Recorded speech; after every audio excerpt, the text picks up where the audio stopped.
them chickens?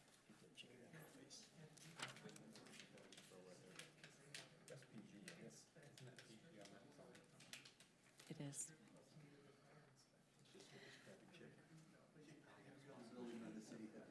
Van was on the schedule for giving the opening prayer. He's not here yet, and we're about to start.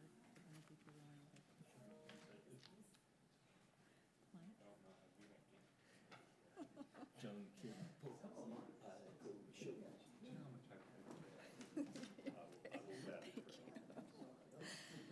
All right. All right, we will go ahead and get this meeting started. Thank you so much for being here this early evening, late afternoon. We will now convene our Lindon City Council meeting here for Monday, October 17th, 2022, here in our council chambers. Welcome to those that are here in person as well as online.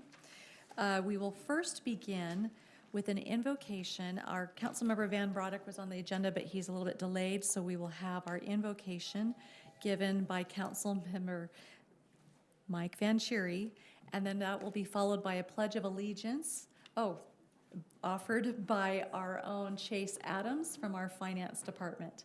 We'll go from there. Thank you.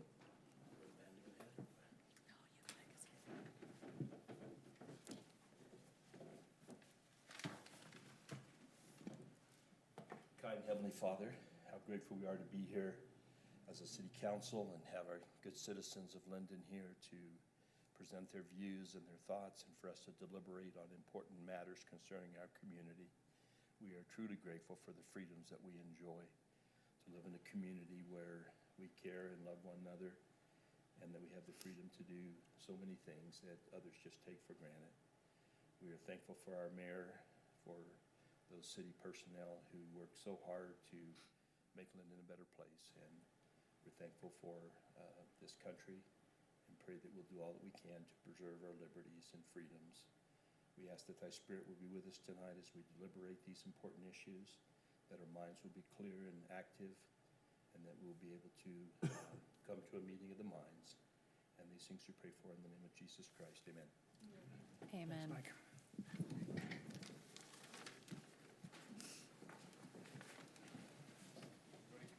Stand for the Pledge of Allegiance and repeat after me. I pledge allegiance to the flag of the United States of America and to the republic for which it stands, one nation under God, indivisible, with liberty and justice for all.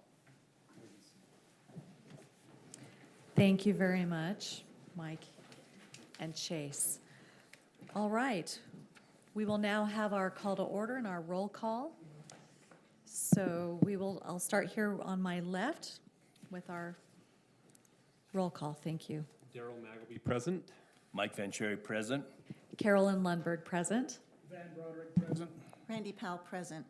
Okay, wonderful. And then we also have Councilmember Hoyt is expected here with us a little bit later this evening into the meeting.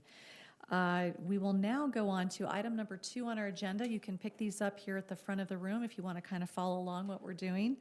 We are first going to have a presentation from representatives from Mountain Point Medical Center. We're excited to have them. Welcome. We'd like to invite you to come up to the front table here where we can catch you on the microphone. You're welcome to pull up some extra chairs.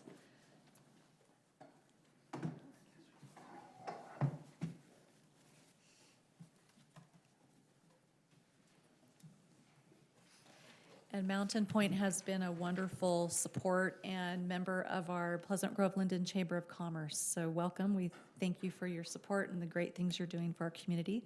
Excited to hear about what you'd like to share about your facility and services. Thank you. I believe first we have a little video that we'd like to share. That's teed up.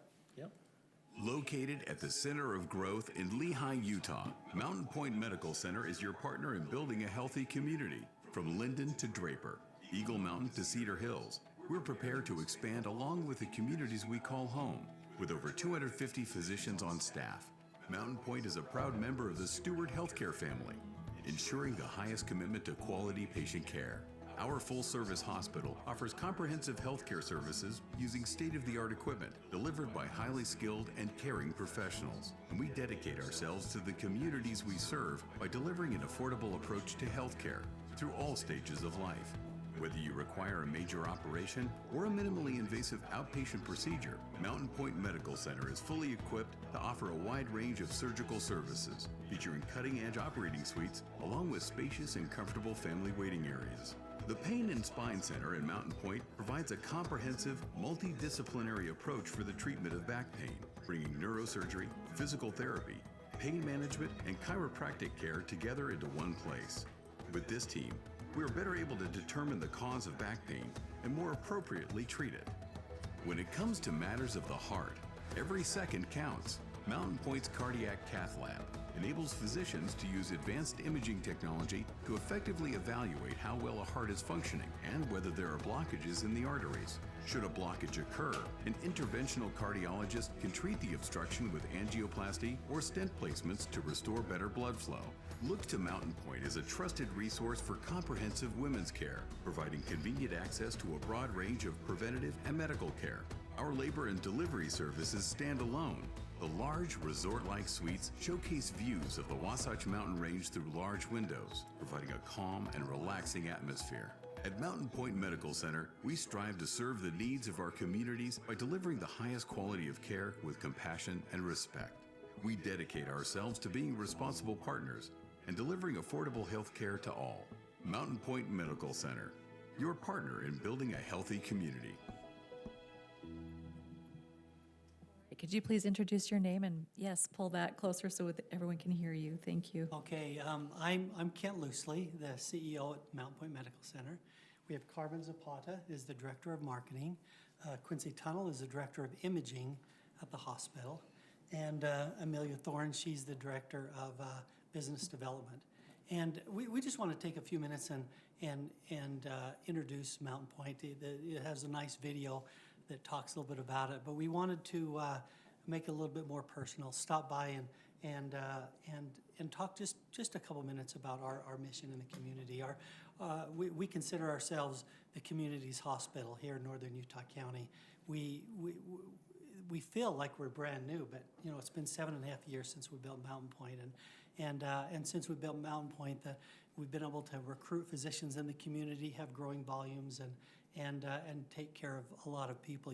I think that most of you have had a chance to be able to have family members or people that you've known go to Mountain Point, and hopefully the care has been great. We're really proud of the caregivers that are at our hospital. We have 350 doctors on our medical staff, and wonderful physicians in our community. We've been able to recruit a lot of them to be able to come here. A lot of people went to school here.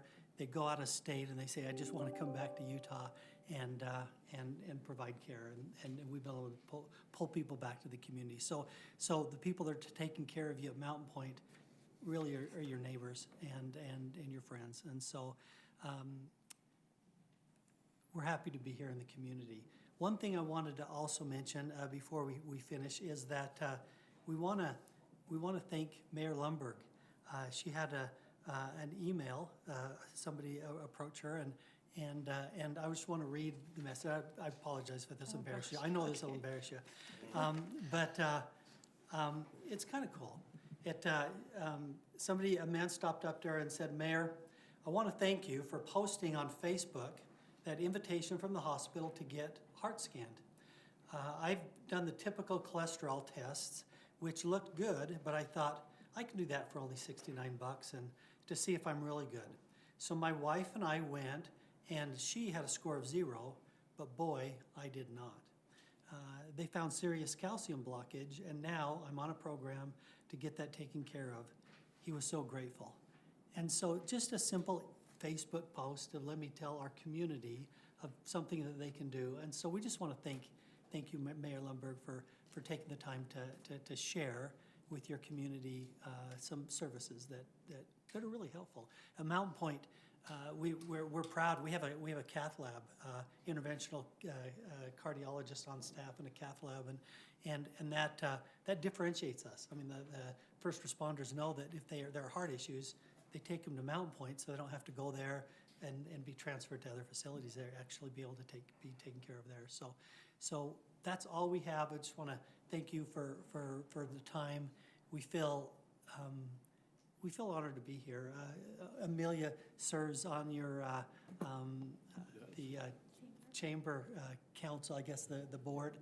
And you've seen us walking down the parade and handing out kitchen utensils and trying to be able to be part of the community. So thank you for letting us take a second. I had not had the opportunity to go up to the campus for any reason until about a month ago, and I ended up having an appointment up there and just thoroughly impressed. It's a beautiful campus, it's well done, and the people were just as nice as they could be, so I'm a fan.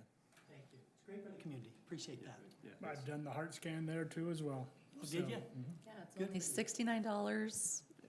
Yeah. Very It's inexpensive, not like a just- great, I mean, it's just, Yeah.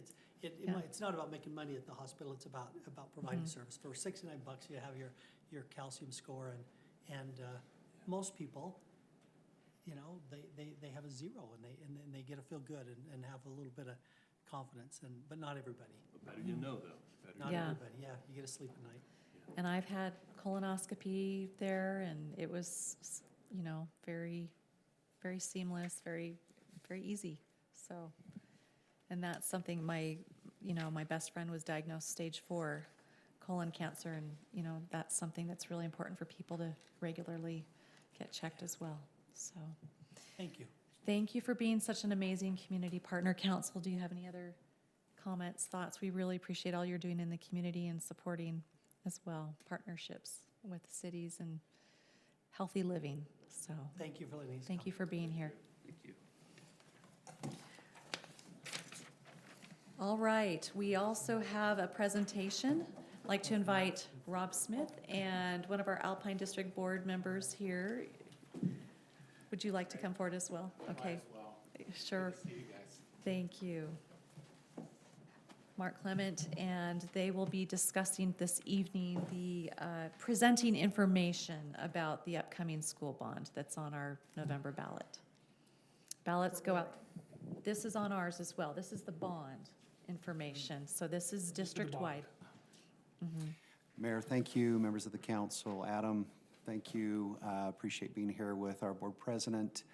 And I also would just say thanks to Kent and his team at Mountain Point. I had my calcium score also done there.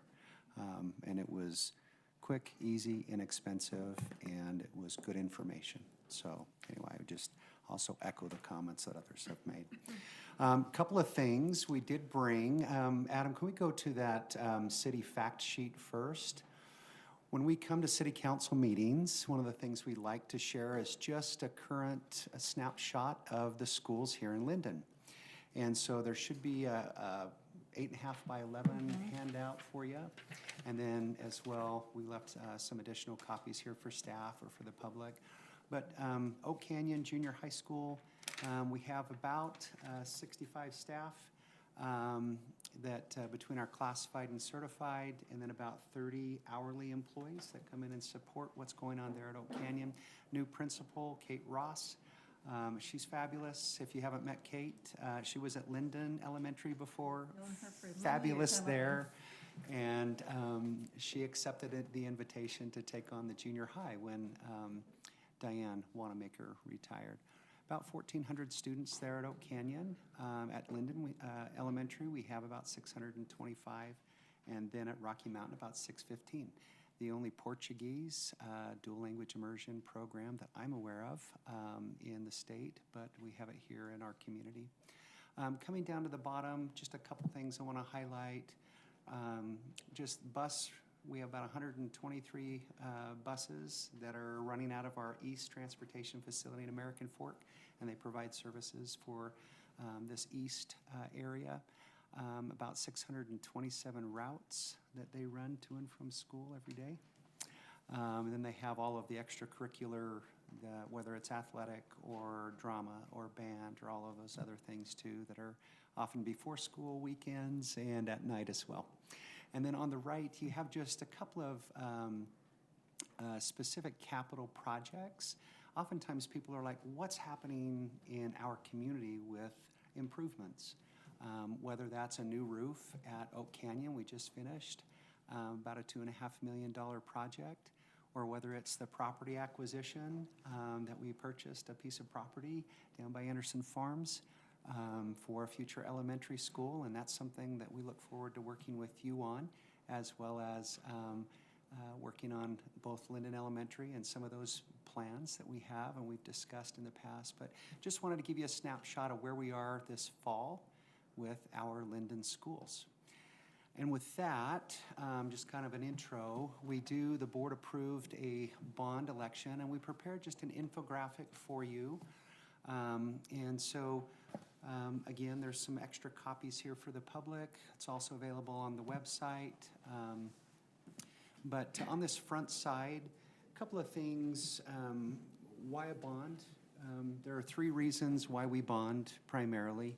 Number 1, it's the lowest cost to finance schools. So when we have either a new school or a renovation or something like that, a bond is the most effective and lowest cost way to finance those major projects. A couple other things we like about a bond is it's your tax money, and we like coming to our voters and asking them. There are other ways to finance capital projects, and you have various options here with the city, whether it's a sewer improvement or a road improvement or a water improvement or a building, public safety building like you have across the way. There's a lot of ways to finance those things, but a bond is the lowest cost. The last reason that I would say is when we look at bonds, we issue bonds for about 17 years. So I would liken that to a mortgage. Some people have a 30-year mortgage, some have a 15-year mortgage.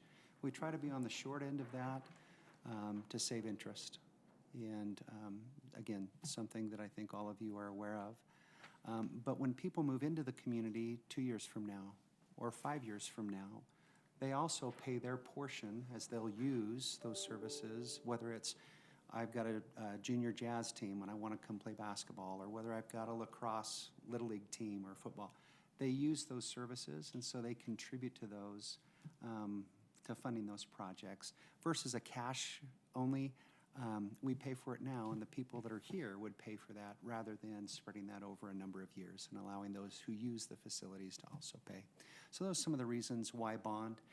I'm not going to spend a lot of time on growth, which is the bottom left. We have some areas that are declining. We have some that are growing rapidly, but that's what you see there in the bottom left. On the far right, seismic improvements is one thing that we have spent a lot of time and energy on.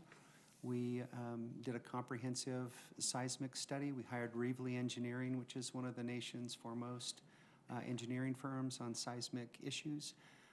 And we put a plan together in 2007 to start rebuilding schools and renovating those schools. And we've done a lot of projects. We still have a few more to do. We have several years left on that plan that was put together in 2007. But these are some of the projects, and one of those is on the proposed bond, and that's Pleasant Grove High School. So I'll now talk about the projects in the center of this infographic. Starting at the bottom, there's a lot of talk about safety, and I get questions, whether it's legislators or members of the community, what are you doing to keep my kids safe? Kids can't learn if they're not safe, and teachers can't teach if they're not safe. So we sent a team down to the CSTAG training facility in Texas. We also, at that training, learned a lot about what happened in the Uvalde and what didn't happen. And so we've taken some of those things and come back. Safety is something that we have been working on for quite some time. And I appreciate your chief on our interagency meetings, working with Eric Woodhouse. I hope Eric has been pretty good to work with. If not, let me know. We'll tune him up. But we sure appreciate working with you and the SROs in our schools. But safety is something we've spent a lot of energy at our secondary schools with camera systems. And in our Lindon support facility, we have an operations center which will now connect with all of our schools. So we have somebody that's staffing that, and we'll have real-time information that we can provide to law enforcement.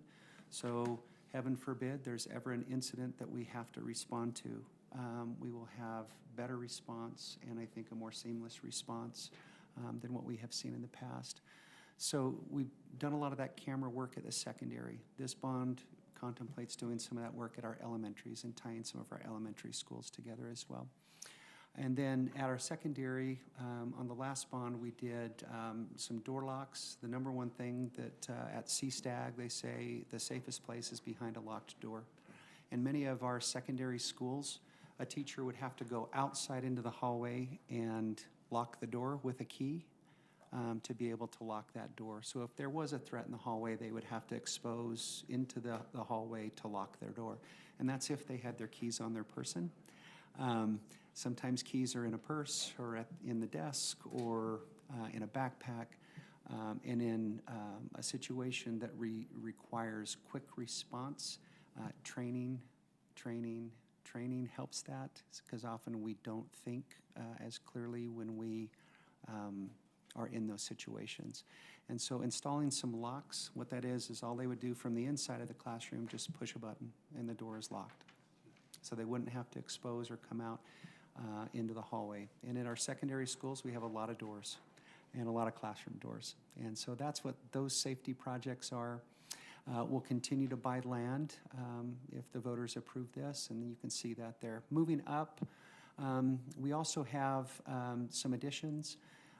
This last year, or actually 2 years ago, we implemented lacrosse for boys and girls. And we continue to have more requests all the time for use of facilities, whether it's curricular, co-curricular, or extracurricular use. And so a couple of our schools have 2 gyms, and they don't have 3 gyms. Or like one of our schools has 4 gyms.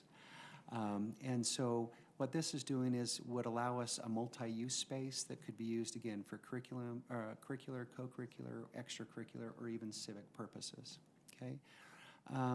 And so those schools would be Orem High School, Timpanogos High School, and then Lone Peak. And then the rebuilds, are, again, seismic priority projects. The one that, again, I would highlight for the council is Pleasant Grove High School. This is our final phase. The mayor, as we were walking in, said, "Rob, and what project or what pieces of PG High would that be?" And I said, "Well, it's the CT area, the 2-story old classroom wing, it's the arts area, the auditorium, the kitchen cafeteria, and then the old gyms would go away." And so that is the project at PG High School. And if you'll remember, we came years ago and talked about rebuilding these schools that were built in 1959, and we put together a phased plan to rebuild those schools. And this is the final phase, okay? American Fork High is the other one. We'd like to get PG done first, and then AF second, and then we also have a rebuild for an elementary school, and that will come up, and we'll continue checking those projects off that 2007 plan. For new schools in the growing area, we have a new middle school in Eagle Mountain, a new high school in Saratoga Springs, and then 4 elementary schools. And those will be located in Lehigh, Saratoga Springs, and Eagle Mountain. So that's the projects. On the back side of your document, at the very bottom, one of the things that we always want to do is come out and say, what did we do with your money the last go around? So in 2016, all of the projects are now complete. And so you can see pictures of those projects, where they were located, and each one of those projects are complete. You'll notice several turf fields are either in the pictures or referenced on our website. We finished our last turf field, and some people say, well, why would you spend so much money to put in an artificial field? There are a couple reasons. Number one, we're the second driest state. We've had a severe drought. By putting in a turf field, I don't need to water it. I don't need to fertilize it. I don't need to mow and maintain it. And I can use the heck out of it. And so for multi-use, a lot of our community events, I can put a marching band on that for a competition right after a football game. And I don't have to worry about a fall storm. I sure would love to see an early snowstorm. I've heard maybe there might be something coming. But as a football player, when we would go out and play in a snowstorm, one game would tear up that field. and the field would be torn up, and then it would take a year and a half to really regenerate that field. Multi-use fields, again, save water, allow multi-use, and we don't have to worry about resodding or dealing with some of those issues. The bond structure of it, you've got ballot information, inviting our voters, our patrons to get registered to vote. It is a responsibility. It's more than just a right. It's a responsibility. There's sample ballot language there. Some questions that people say, well, what do we use bonds for, funds? You know, how can we do these things? What's the projected tax rate or tax impact? The bond structure, that picture there shows our existing debt. That's in the dark bars, the gray bars right there. And you can see the proposal is to layer on new debt, not all at once, but a little bit each year as we're paying off debt, and to layer that on so that the tax rate stays the same or less than it currently is for our debt service. And that's our proposal. That's what we've worked hard to do every time we've gone out for a bond since I've been in Alpine, and this is my 21st year. This will be our 4th bond since I've been part of Alpine. So pending your questions, that's what I had to share with you. Councilmember Hoyt, welcome, and good to see you. And I don't know if our board president wants to share anything from his perspective, as he lives just up the road, but maybe let him share a few thoughts, and then again, we're here to answer any questions you might have. I just had a few thoughts that maybe some of your constituents might have, you know. In your case, there is a project on the bond that will impact Lindon residents, namely a big upgrade to the high school. In fact, the amount budgeted for Pleasant Grove High School upgrade is more than the last few high schools we've built from scratch. So again, this is going to be funds from throughout the district that go to meet needs here. And I think, you know, a few years down the road, when we're ready, there'll be a new school down by the freeway in Lindon, and so the whole district will pay for that too. And I just feel like, you know, when we work together, we can spread costs across a large number of municipalities, and it just allows us to really meet the needs of students as they occur. And so, anyway, this is hopefully, if you guys have any questions, this would be a great time to ask them. I had one. Yeah. Obviously, you've taken into account just the organic aging out of certain neighborhoods. You know, all of my kids went to Timpanogos and grandkids, and so that population is decreasing, and American Fork and even Pleasant Grove, I believe. You take that into account in your rebuilds, remodels, or just ground-up construction if you tear it down. I assume that's all been factored in. You wouldn't be building anything, overbuilding, I would assume, for what your projections are. Is that? Great question, thank you. Yes, we do our fall projections in November every year. We've shared that, I think, with the council in past meetings, and it's on our website as well, but we don't want to overbuild. And so sometimes we'll see a declining community or multiple declining communities, and we'll merge two schools together and rebuild a new school in that area to service that community. We've done that multiple times, and we'll continue to look at that. So again, as stewards with your tax dollars, we try to make sure we're not, that we're using them wisely. And so absolutely, that is something that we do. It's always a challenge if a school is being merged and that's in your backyard. And that creates some strong feelings for people, and we respect that. But again, we're striving to not overbuild, but to have the right asset in the right place to serve the community and our families. Yeah, and there's a few schools. I mean, a little while ago, we looked at Valley View. It's an older facility, but we decided, while it has declining enrollment, we're not going to rebuild it right now because we want to be judicious in the use of funds.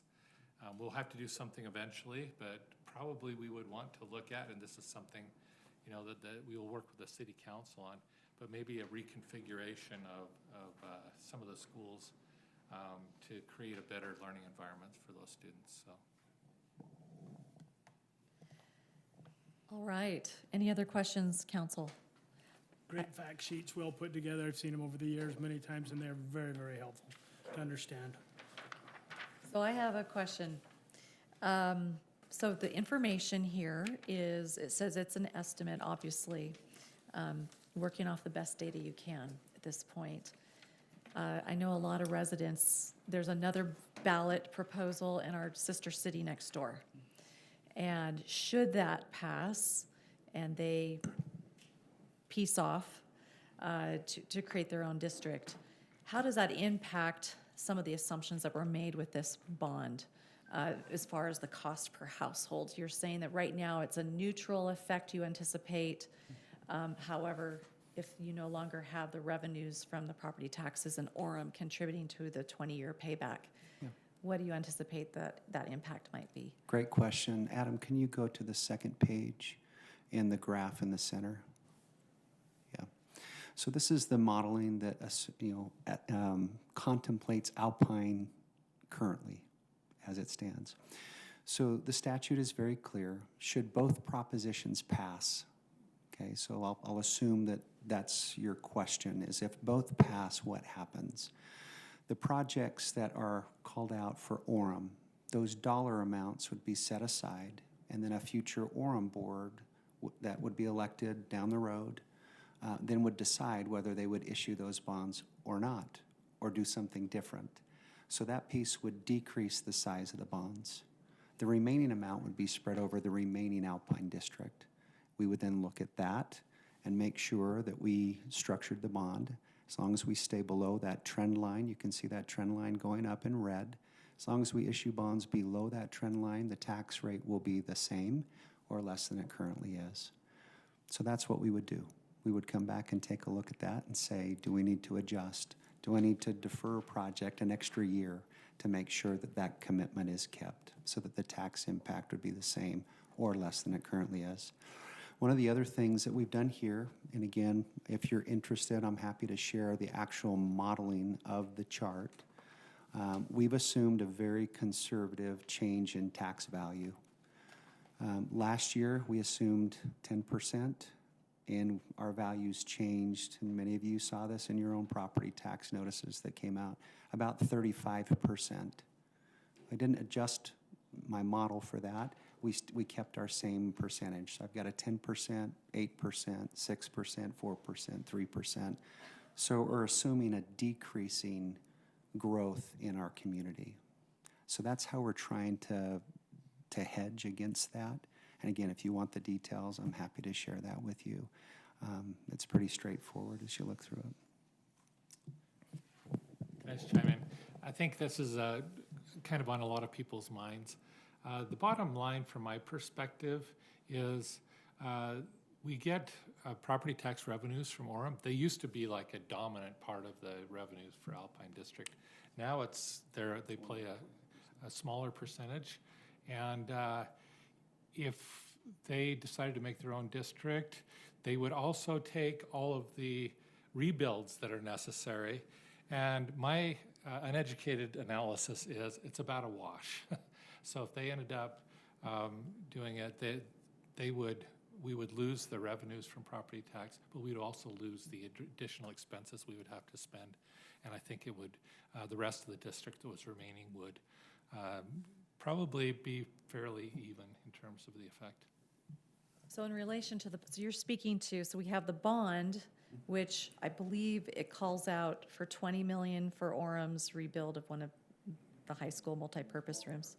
So 20 million of the bond would no longer be going to Orem. But what you're speaking to, Mr. Clement, is the annual property tax revenue that comes into the district. Right. How And that would be There's also lots of affected. other expenses that we end up spending in Orem that we would not have to do if they were their own district. So I think it's roughly about a wash in terms of revenues available in the rest of the Alpine district if Orem did decide to do their own district. I had to say that because Rob would never say that. He'd want to be exacting, but roughly a gut impulse would be we're going to be okay when that happens. All right. Just wanted to know if that, I know there was a question in the community of would that cause our participation on our property taxes to have maybe, but you're saying that you're fairly confident it would be about the same effect overall. That would be our estimation. Your is estimation. We would be okay, and again, this chart tries to show that. As long as I layer that debt in below that line, we're gonna be okay. And again, it would change, but I think it may be helpful. Why don't we share, I'll send to Adam just the detail, so you can actually look at the growth estimates and so forth that are there. It's prepared by our third party that advises and works with us. And your growth estimates, you're speaking to growth. Value, tax value. Tax value, not Correct. growth as in population No, attending tax school. value. Taxable value. So the other big question is, if we come into another recession, the valuations may adjust. Correct. It also So- doesn't contemplate a shift like you saw this year from commercial to residential. There are several factors that impact tax rates, but we have a history of under-promising and over-delivering when it comes to the tax rate impact. Again, I don't have control over the value of homes. The market dictates what that is, but we do have control over the rate. And when we have said this is what the rate will be, it has been that or less. And again, we're happy to share that data with you. All right. Council, any other questions, comments? Well, Mark, we appreciate you and your advocacy for Lindon City. We feel well supported by the district. I feel like all of us here know you well, have your numbers, and we appreciate you being here. I don't ever hesitate to reach out to you guys because we know that you'll answer, and for what it's worth, I work in Orem, and it is all that anyone can talk about right now, the school district, and I can tell you that I know many Alpine School District employees as well as my children who go there, and it is well thought of and well run. I'm proud to be a part of it. So keep up the good work. All right. Do we have any community members that would like to ask a question? There are some more. Would you like to announce there's a couple more open houses this week if the community wants to come to those? Open house is tomorrow night, Wednesday night and Thursday night. One is at Timpanogos High School. I believe they start at 6:30 p.m. All three start at 6:30. Vista Heights Middle School is in Saratoga Springs, and that is the one on Wednesday. And then the one tomorrow, I'm trying to think of which location. Give me just 1 second, I'll pull it up, because I don't remember off the top of my head. All right. Maybe I can just, while he's looking that up, we really appreciate our relationship with Lindon City. It makes a huge difference when we're working together. We can be more efficient in spending taxpayer dollars. We can create, we're focused on the schools, but really it's about our community. As we get an educated populace, that improves the economic forecast for a city. It makes a better standard of living. So anyway, we really appreciate Lindon and the ability to work with you on this things. All right. You're turning out doctors that go work at the hospital.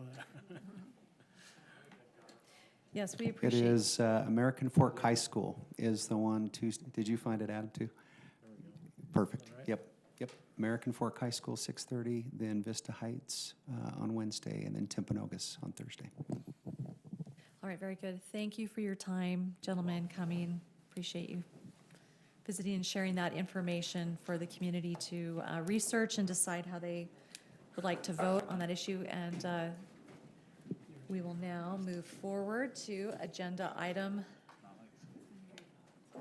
number 4. This is, number 3. This is our open session for public comment. So this is the time that if you are here this evening and you would like to address the council briefly on something that is not on our agenda this evening, this is the time that we invite you to come speak to the council. All right. We all must be here for some other agenda items. Very good. We'll move on to item number 4, which is our council reports. And I'm wondering if, Randy, would you like to start that off on your end? Would that be all right? Not a whole lot. We had our youth council last week. They're making applications for their positions on the Youth Council, and we're waiting for those applications. We have 3 in so far, and the deadline is tomorrow, so if you know anybody on the Youth Council, give them a little poke. And we will be doing those elections on Tuesday, the 14th. And we have the senior center's going great, and the education grants are coming in. They've gone out, and we've started to get some good applications. That's all. Believe it or not, it's time for water board meetings. Tomorrow, Juan and I attend a conference, and I think it's in Ogden. And then in November, there'll be some North Union irrigation and North Union Canal meetings that I'm planning on attending. And yes, we want water, we want snow, we want lots of it. We're Snowpack, tired of 20 please. years of drought. I also forgot to mention that Kelly is, every week, she's being a trooper with those CERT programs on Saturdays. So, thank you, Kelly, for all your Yes, hard how, work, always. Kelly, how did the CERT drill go Saturday? It went really well. We had participation from this class as well as some folks from Spanish Fort, and it went very well. But has anybody replaced the Academy Award performance Councilmember Powell did last time? We had a couple of youth this time that could give her a run for money. Very good. Pretty into it. Good. Awesome, awesome. All right, and thank you, Van. We so appreciate all he does with our water boards and everything, and he's been serving in that capacity. It has so much institutional knowledge there. It's really helpful. So we'll be watching that. Thank you. And I'd also like to thank our council, Brian, who trained our youth council at their last meeting about how to conduct a meeting, and he's always very engaging and has a great way of making things interesting. And I also just have to thank him for our last council meeting, our training. Our trainings can usually be pretty dry and boring, and he set up a Jeopardy game for us. It was pretty awesome. I think I'm retaining that information a little better. I don't know about the rest of you. Main thing is attended the Utah League of Cities and Towns convention up there. Adam and I were up there in Salt Lake City.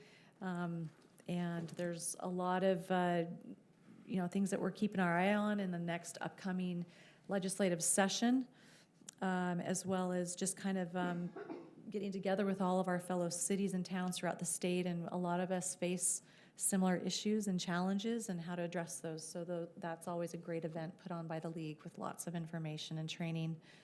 I don't know if Adam has any comment about that or any information to share in particular. Nothing specific, Mayor. Okay, there'll be things coming up, but anyway, I'll pass to you, Thank you. Mike. Well, I've completed the CERT training, except for the disaster drill. Was out of the state, but I get my opportunity to do that here as soon as I can find another group. But I can tell you, it's been awesome. We have some amazing people in the group, and we've formed some really good friendships and some bonds, and learned a lot about one another. And my wife's getting a little tired of hearing about plans for our family and fire escape routes and what we would do in emergency, but that's okay. So it's been really worthwhile. So I compliment Kelly too, and the people that have helped us. They've been really a good resource for us. So thank you. We, as I mentioned last meeting, the North Point Solid Waste Special Services District put out a request for proposal for transportation of our municipal solid waste as well as our construction and demolition waste. We didn't really know what to expect. We had three prospective bidders that announced that they were all going to submit bids, but at the end of the day, only one did, and that was MBI, our current provider. On average, it looks like the rate is going to go up about $2.50 a ton. What we've done, though, as we've examined the proposals, originally we asked for a 5-year bid. We thought if we could spread it out for 5 years, that if they had to make any additional equipment or physical plant additions or purchases, that they could spread that out over a longer period of time. That might be more palatable to them. one thing that they didn't, we're going back and negotiating with them on the fuel.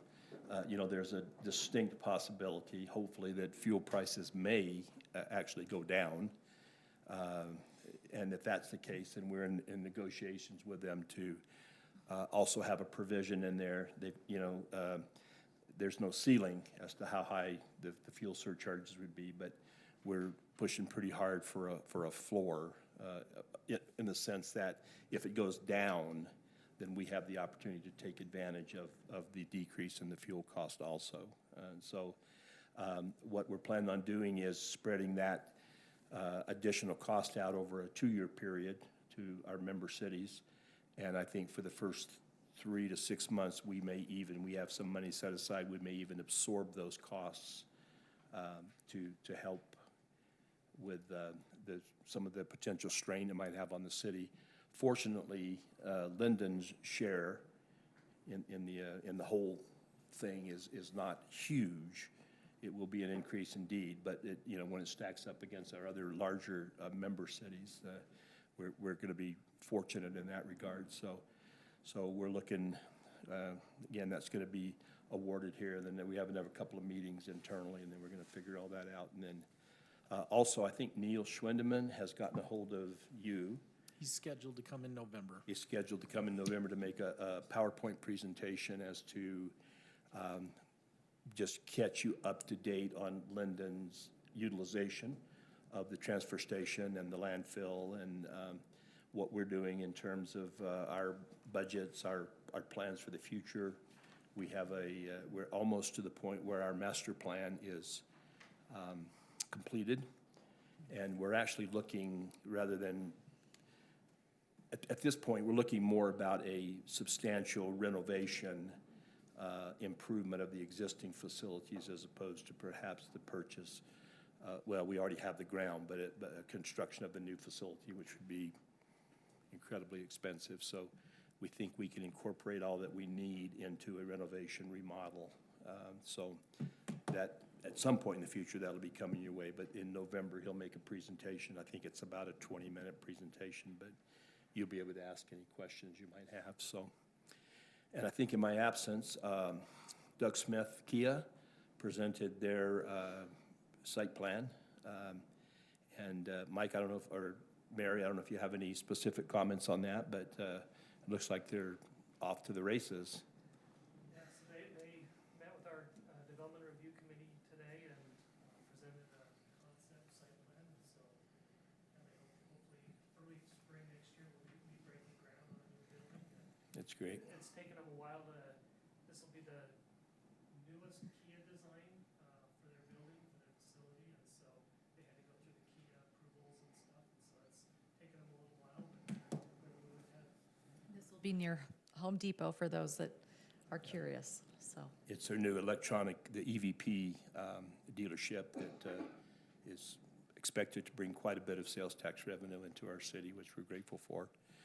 And then I had trouble, we were in Kennebunk, Maine, well, New England all last week until this afternoon, but I sent to the council members, and I hope it went through, but right in downtown Kennebunkport, they have a pickleball facility there.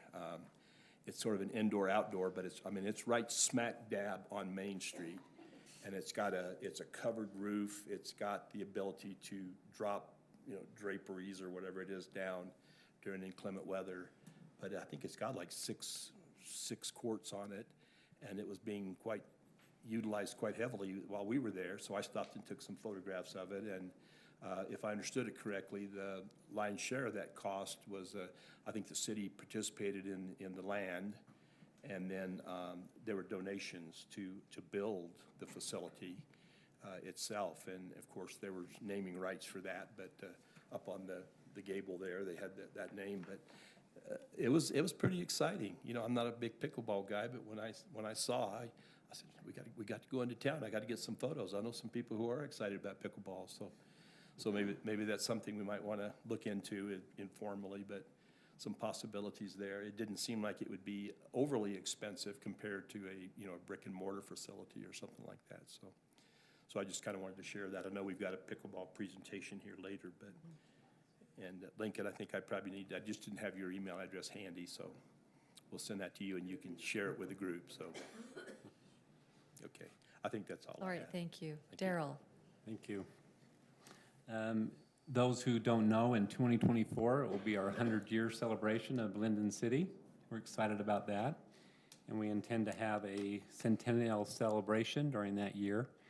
And we are in the early stages of preparing a committee to help with that. If anyone has interest in being a part of that, feel free to reach out, and we'll see if we can utilize your passion towards our celebration in 2024.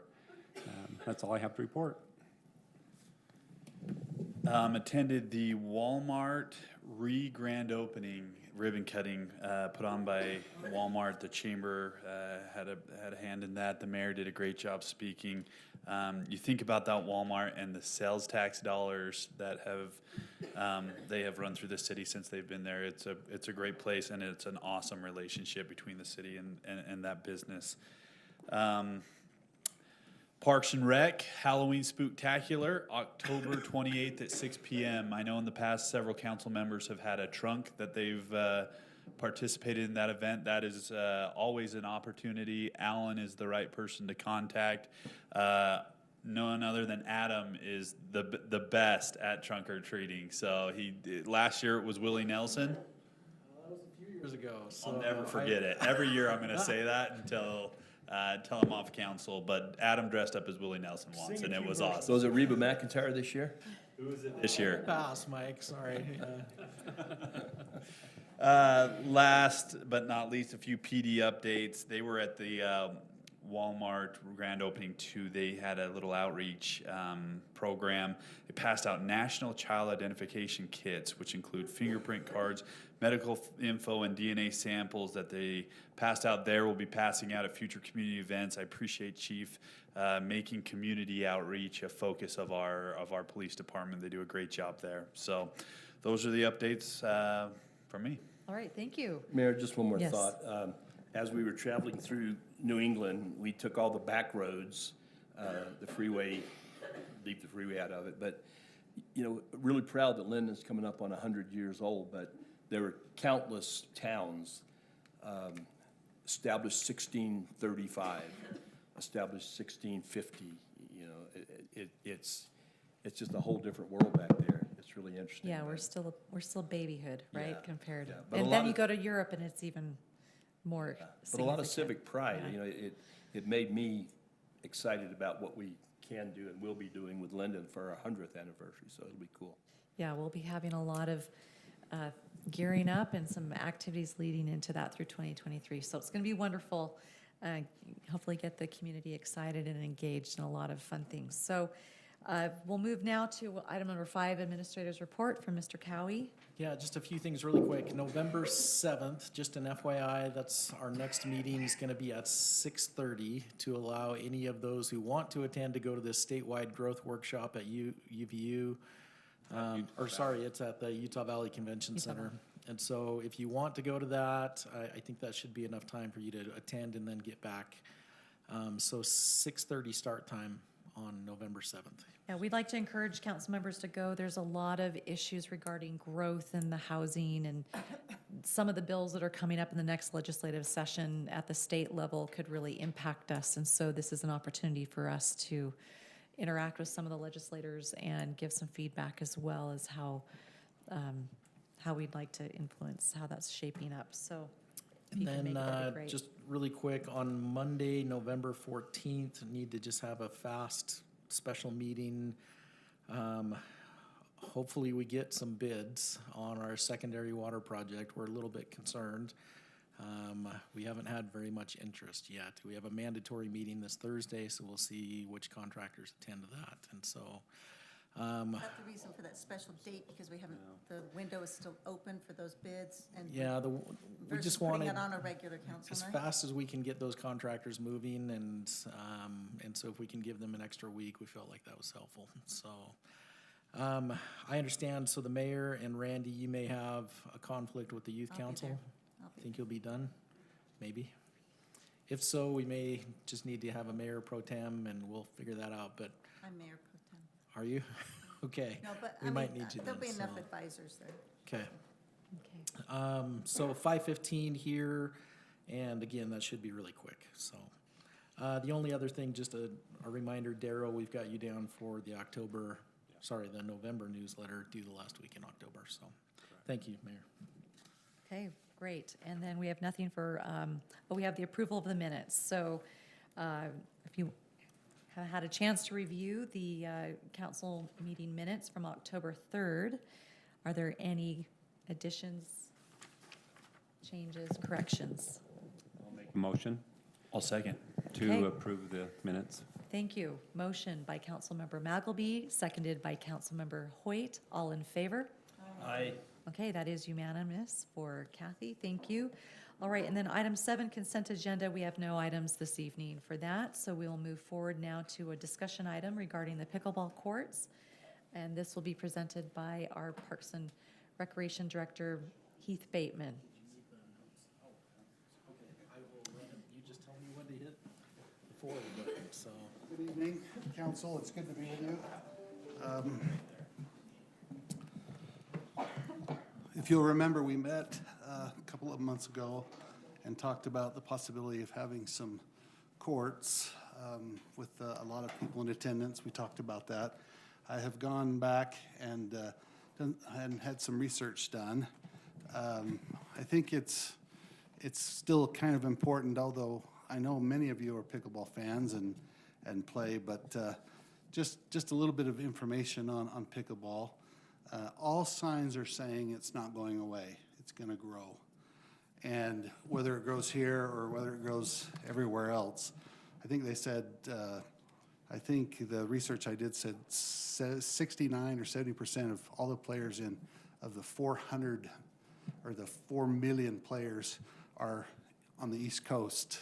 And it's so, that's not even counting California and the West Coast and Arizona. So it's going to grow. And from 1965, when it was invented, it's just growing and growing and growing. So, in fact, one of these facts I wrote down, a 14% growth in 2020 to 2021.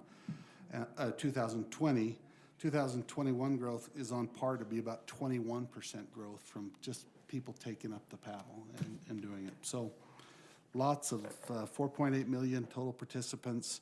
3.5 million of those people are people who play more than 8 to 10 times a year. So it's just not pick it up and play. There's lots of people who play a lot. So we've got some pickleball thoughts that I'd like to share with you. Go ahead, and Adam. We have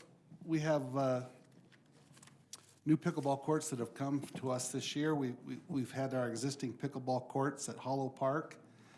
We've got our pickleball courts at Creekside Park, 2 courts over there. We've got 2 courts at Pheasant Brook Park, and then we've got 4 new courts that we're going to inherit at Anderson Farms that are open for play, and those are just the outdoor courts. The indoor court, of course, as Adam mentioned last time, we have 1 indoor court that's rentable for folks at the community center for $50 an hour. And so that leaves us with, 13 courts, 8, 9, 10, 11, 12, 13 courts in Lindon. There are many courts nearby. There are the courts on Locust by the Pleasant Grove Community Center. They have plans on doing more courts over there. Is it Bonneville Park over here in Orem? It's hard when I don't live down here. I don't remember too much what's going on. They have some courts in Orem, so there's lots of courts near Lindon. So we've got the 12 courts, and I just put some overheads in here to remind you, we do have a tennis court at Hollow Park. We've talked a little bit about that. Since our original meeting, I've had 3 people reach out to me and say, please don't double stripe the tennis courts. And I didn't make that public, but apparently there's some folks that are feeling like they would like the tennis to be tennis only. I just give you to that for information's sake. Creekside, we have 2 there at Creekside, and then also at Pheasant Brook, we have the new 2. All of those courts above that are lit, of course, with lights Anderson Farms Park is not lit. Maybe that's something in the future, but they are open and they are usable and quite busy. And they, of course, go from dawn to dusk. One of the things that I went back and looked at was the pickleball courts in Utah per capita. And if you had a chance to look at that, you'll see that with our 12 courts, 13 actually, but I just compared mostly outdoor courts. Pickleball courts per capita in Utah, we have one court for every 917 people. I'm sure you've looked at those numbers. Bluffdale and Mapleton, these are the responders, all the way up to Ogden. He sent me something. So we've got a pretty good amount of courts per capita compared to some of the other cities. Of course, Mapleton is knocking it dead, and you can see what they've got in Bluffdale. Half those Bluffdale courts are the counties, Salt Lake counties. So between Mapleton and Lindon and some of these other places, we've got some good courts for opportunities to play. With regards to new courts, Ron Clegg and I have looked up at possible locations throughout the city on property that we own. We have looked at the horse transfer station, which is above 1200 East. We own some property up there by our water tank, and Adam's got it up on the board there. You can see that in that property that we own there, we measured enough to put 4 courts and a little parking lot. In my future plans, I'd like to improve that area and get some more use and visibility up there to stop the couch carriers and the nefarious stuff that might go on up there. And those that are piling up the alcohol bottles high enough to see from the road. So that's a possibility. I'm really kind of excited about that possibility if the council, was so inclined to look at that. Also, in our current Parks and Recreation Master Plan, in the courts, there were supposed to be 2 tennis courts in Pioneer Park. Pioneer Park is our main soccer park, and I'll bet, Adam, can you go to just the Google overhead of that? Because I'll bet you'll see our soccer field striping on that. Well, it's almost, it's pretty faded over in the open area where those 2 courts would be by the Harris home, right in that area. So I've kind of kicked that down the road, so we don't have to split too many soccer moms running around on Saturdays to chase kids. But that is part of a master planned area at Pioneer Park as a possibility. On this diagram that you're showing, is that showing pickleball or Those are tennis? the size of tennis. Okay. So that would be 4. 4. Yeah, 4. Or you could get a couple more in there if it's creative and close to measurements. But that is a possible location, albeit not my favorite, as I've got other programming going on there at that time. The pickleball group mentioned when they were here last time that they were interested in having courts on the further east side, although I'm sure even Lincoln would admit that, you'll drive a long way if you can get a good game from people. And I've done a little personal survey on our courts in the city, and although I haven't been there for hours, I've just surveyed where people are from, and they're from all over, and a lot from Pleasant Grove, which you would expect. With courts available anywhere, people will travel to use the I'm courts. assuming you would never put a court where there's a detention basin just because of what it would do to the court. Yeah, if it we trips the would, water, so. would prefer that they don't get wet, although post-tension concrete it's the paint and the surfacing that would keep us from doing that. This last page that I put in there is from our Parks and Rec Master Plan that we did in 2020.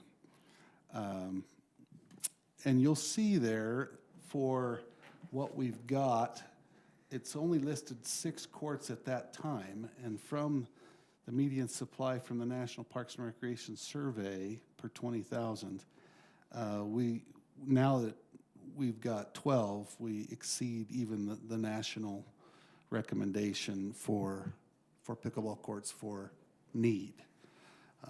That doesn't mean we can't or wouldn't, but I thought that was, with 6 courts, they said we had a 1-court shortfall for the 2030 estimation needs, so 10 years. And you can see some of the other things that we mentioned that we need to add, but we're pretty close on our parks amenities except picnic tables, and they think we should have 124 of them, but that's kind of an easy thing to handle and take care of, playgrounds, et cetera. Heath? Yes. Have and maybe Lincoln, you can help answer this question, have our pickleball zealots, have you guys pursued any potential corporate donations or individual donations for some potential facilities? The answer to your question is, are we losers because we haven't done that, is yes. Not in my little group. You're not losers, you're not And losers. we haven't organized such that, in that way, but I think that's the right direction. Okay, I really like that. good, thank you. So I'm just texting back and forth with Councilmember Jensen and PG. So you might have noticed at their Discovery Manila Park, they just changed, they had a lot of tennis courts and they just changed some of those to pickleball. So they have now 6 there that they just are finishing. They have plans of 8 more outside the rec center on Locust, which is very close to us. So they are also increasing When you say supply. change, do you mean just converted them from tennis to pickleball? I don't think they converted, I think They took tore it out, and rebuilt. actually took them out. They're a full They removed rebuild. them. Okay, so Yeah. it's not using them. When I say convert, I mean they're no longer tennis, yeah. So I think it isn't, I have had people reach out to me as well. I with pickleball being as popular as it is, I think it's still important that we do keep places for tennis enthusiasts as well and not completely, overrun those. But, so this is great, thank you. Some of those other towns, referring back to our per capita, some of those other towns you can see, I've got Orem is 12 in planning phase, and then they've got that, is it an old school that they're converting to a rec? Hillcrest. Yeah, the old Hillcrest. They're converting that to some indoor play in that location. Vineyard doesn't have any, but they have 12 in their planning phase, if you're familiar with that concept that they've been circulating around. Even Provo is, planning 4 more. So there's lots of plans for more courts, and I get it. One thing I like about this, other than tennis, and I'm a great lover of tennis, but if you get doubles on a court, you might be on there an hour. This pickleball is fast and fluid, and pickleball players in general are welcoming. And I've been on for 25 minutes, and I played best of 3, and I'm off. And then, they yield the courts well, and so it's not 4 people in a huge area dominating a play amenity for a long time. And pickleball is not, although there's only 4 on a littler court, there's the ability for a lot more people to participate and a lot more amenity. I'm no connoisseur. Do normally 4 people play? Is that common? Is it more common for 4 to play than just 2? Almost always 4, and Cycles more people. What would you like, so is there anything else what would you like to hear the council to Yeah, give in feedback fact, on? we've got just one more page. I'm sure you looked at it in the report. The last one was the notice from the notice that I mentioned in the graph. It does say that facilities that we have that surpass the desired need, soccer, football, lacrosse, facilities that meet the current need right now are pickleball courts. So I just wanted to show that even in the study, we've been very gracious for what we've got from the council in our pickleball court areas here. So, yeah, I'm looking for some direction. If there are, of course, some grants available that can be 50-50 match on finding new places for pickleball courts. And in fact, there's one grant, albeit they don't, the Land and Water Conservation Fund for the state of Utah, they do have the opportunity in that grant to purchase property, but it has to stay in parks in perpetuity or it's a big mess. But there's opportunity. I'm interested, if the council is interested in more pickleball courts in the Lindon, and maybe where, especially at the 1200 East, if there's any interest up there, and some direction on, do you want more courts? Yes, I would like more courts. Okay. I would love more. More courts because I'm married to a pickleball Nazi. It's her first and foremost religion. No. First time. And I want to stay married, and I don't want to have to put a pickleball court in my yard. So, yes. One of the pieces of property we looked at is Jeff Asterson's piece of property behind your home. And I know he's been talking with a few people about it, more than he has in years past. Where on that location is a big question too, because it's not flat. Yes, right, yeah. And the flattest part's probably right down by your house. And no. Yeah, well, there you go. Backyard. There you go. That would be my, leading to what my thoughts are and concerns. As much as I've always loved pickleball and promoting it for the city, I just get concerned about the locations, complaints, impact on our residents with. That needs to be. Tennis is not as noisy as pickleball, of course, and whether we don't put lights on the new one so that it washes it down a little bit earlier at night. I know there's just a whole lot of thought around the locations so that it's less impactful, but I am a huge proponent.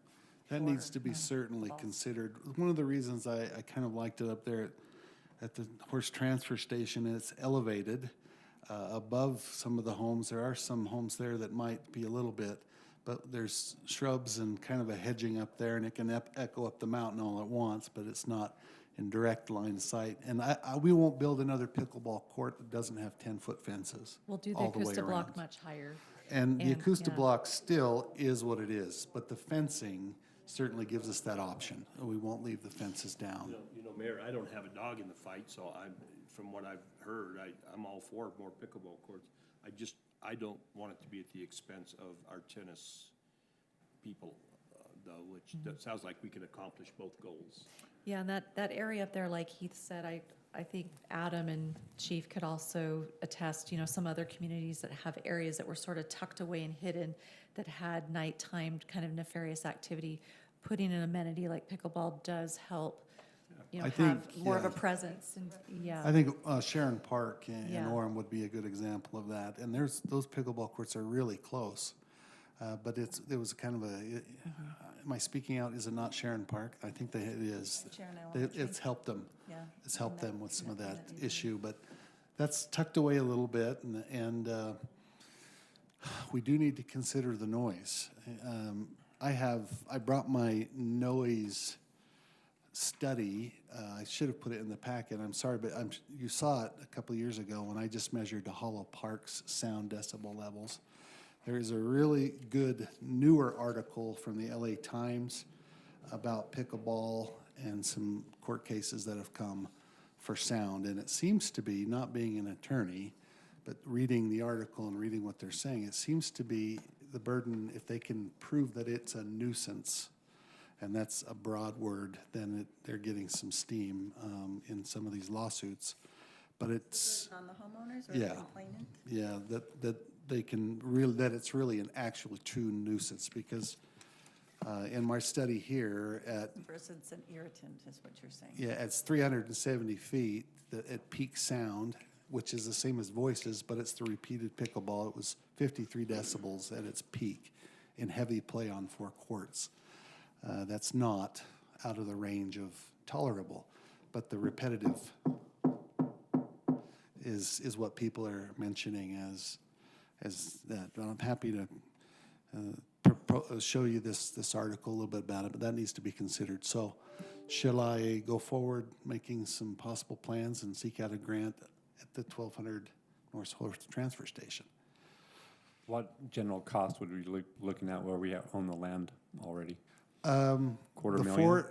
the four courts that we did at Pioneer, the two at Pioneer and the two at Creekside, probably the Pioneer is best. For those two courts with lights, it was about 145 or 150. We own that property too. But we could use private donations as our match. Sure. Right? Sure. Mhm. And,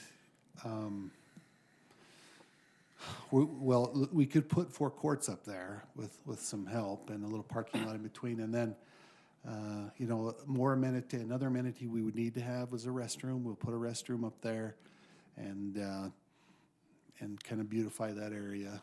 And so we're looking at probably a little bit more than that, $250,000 or a little bit Will more. it be favorably received by those neighbors up there, given the trade-off for some of the activity that's up there? I have not spoken with any of the neighbors. It's never been, There's very few. First public for now. Yeah, this is just disclosure one of this session. idea, so we haven't Need to approached probably anybody. engage with them. but There is repetitive activities up there that have been going on for years that we have a problem with. Problematic. And getting people that are up there for good purposes and not just occasionally hauling a Extra trailer eyes. Yeah. would be a good thing, I think, for the neighborhood. So, yeah. And it is quite a bit higher than the houses. I mean, that one house to the south, north, south, one house to the south is kind of a little bit more equal, but the road itself, Adam has a picture of here, it would be tucked behind those bushes for what that's worth, with a 10-foot fence with some blocking material on it. That sound, it might just travel right up, past the houses and not be too rough. That's the way we felt about it. Park tax funds, that way we We usually could used? use some park tax funds, yeah, to invest park tax in there. Of course, that's what is it, is it next spring? No, when is it, Adam? We're on year 9, aren't we, on that? 23. next year, we will have it on the ballot On the for ballot. renewal. It expires in 2024. Yeah. So if it doesn't get renewed next November. Have we seen any other cities? I know we weren't the first to adopt the park tax. Have we seen any other cities go through their second election on it successfully? And for the most American part? Fork went through theirs, and they passed. And there hasn't been very many failures in renewals that Good. we've seen in a long time. They only set theirs for 7 years, and we set ours for 10. So Devil's advocate, let's say it doesn't pass. Do we still have the use of the funds that would be in the account that we haven't used from the prior? yeah, what we've collected, yeah, We yeah. still have access to those to use. Mhm. Heath, you know my opinion. I'm a huge proponent of pickleball. I love it. I am concerned about the sound. The one in Creekside's in my neighborhood, and I hear it pretty regularly. It's a happy noise for me. For some of my neighbors, it is a nuisance, but I love it. Like the idea. I'm pretty open to even looking at the tennis court. What's your opinion on the tennis court? Is Well, that if we something you'd didn't- like to see us do? Is that something you think that we leave alone? If we didn't have the junior high, I would say absolutely not. We need an opportunity to play. However, with the 3 courts, Adam has the 3 courts up there on the screen. With the 3 courts at the junior high, at least we have other option. But with that location at Creekside Park, I would advise a real good study on that, whether or not we would go forward and change those. Do you mean Hollow Park? You mean That's what Hollow I Park. said, yeah, you misheard me, sorry. Make sure that gets on the record. Yeah, the ones at the Hollow Park, because, even in my research for the last couple of years, that is kind of unique there. With that hollow, The sound. there's some amplification, unnatural amplification, I Lincoln, believe. you play most mornings there at Hollow Park. Regularly run into tennis players there? Never? No. I try to get out in the parks weekly and sometimes more often. If I was to say I go to the parks twice a week, once, half the time I would see a tennis player. And there is a gentleman there kind of breaking some of our rules, which I've spoken to, who's making money there with coaching. He's coaching kids on that court. Tennis or pickleball? Tennis. Lincoln, what about you, who you go quite a bit as well? So So Thursday night was an interesting night. Well, Wednesday, Thursday, and Friday night were interesting nights. 2 of the nights, there was nobody on the tennis courts at all. I'm trying to remember, I think it was Friday night, somebody named Charlie was there playing. The lights, we haven't gotten the lights to work on the tennis court this whole season. So after it got dark, Charlie was kind of relying on the lights from the pickleball court reflection so that he could keep playing. The other 2 nights, there was nobody on the tennis court. So I can appreciate the comments about striping it because we want to reserve it for the tennis players. But I wonder if we could have that regulation that if somebody wants to play tennis, you have to acquiesce so that they can play tennis and the pickleball would have to acquiesce. You can get 4 courts on there. You can see the footprint is exactly the same between those 4 pickleball courts and 1 tennis court. So you can stripe to get 4. You can require people to bring in their own nets, so we don't have any additional cost there. So it'd just be restriping. I love what you said, Mike, about what's going on, because that's what's going on everywhere, is pickleball groups are seeking external resources in order to raise the funds to do that. And I think that would be a really good option for us. I'm not very good at that. You guys are really good at that. I would love to see maybe some mentoring to help me understand and others understand how we could work with grants. Yeah, I believe in a combination of grants, city contribution, and private contributions. I mean, it'd be a grand slam, I think. Thursday night, I want to add one more comment about Thursday night. We had 40 people there Thursday night. Right? 20 of them were on 1 court, and they were from Vineyard. And they were their own group, so 4 would play and 16 surrounding. I mean, I thought it was awesome, right? And the one guy I played with, 2 of us played with 2 of the young people that were there later on, and he apologized. He said, sorry, it's my bad. I'm the one that told all my friends at Vineyard to come over here. But they're just trying to find a lit place where they can play. And so they're coming there. So getting the lights down at Anderson Farms, I think would actually make a big difference and could really help here as well as other places. I want to make sure I'm hearing what I think I'm hearing. So if we took the tennis courts and striped them to add 4 more pickleball courts, would you still be interested in doing the 4 up above? For location distribution, I think so. Yeah. You conceivably have 8. It's not far to come down and play, and it's doable. In fact, you'll remember, I'm pretty sure you were all on the council. I came back and proposed 6 more at Hollow Park in the area between, in where Adam is highlighting there, just right in a row, bang, bang, bang, and 6 could fit. And we received what do you call that? A petition, a signed petition from the neighbors. Yeah, that said, no more courts here, and you know. Because of the application. Yeah, and that was, so there's other little places, but we really have to be cognizant of the sound. So,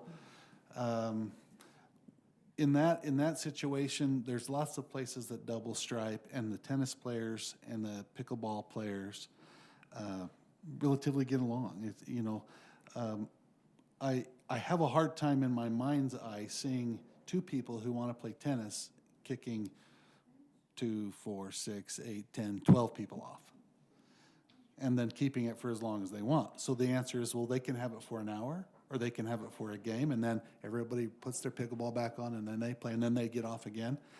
It's doable, but again, for 2 people to come along and say, I need that court for 2.5 hours, we're going to play a match, that could be an hour and 45 minutes that they could play. Well, in consideration of the time to get moving on some of our other agenda items, Heath, thank you so much for that information. I think we're hearing Hollow Park has challenges with the sound, you know, for the neighbors nearby. We've had a lot of feedback on that. I think it sounds like the council's very much in favor of exploring this east end.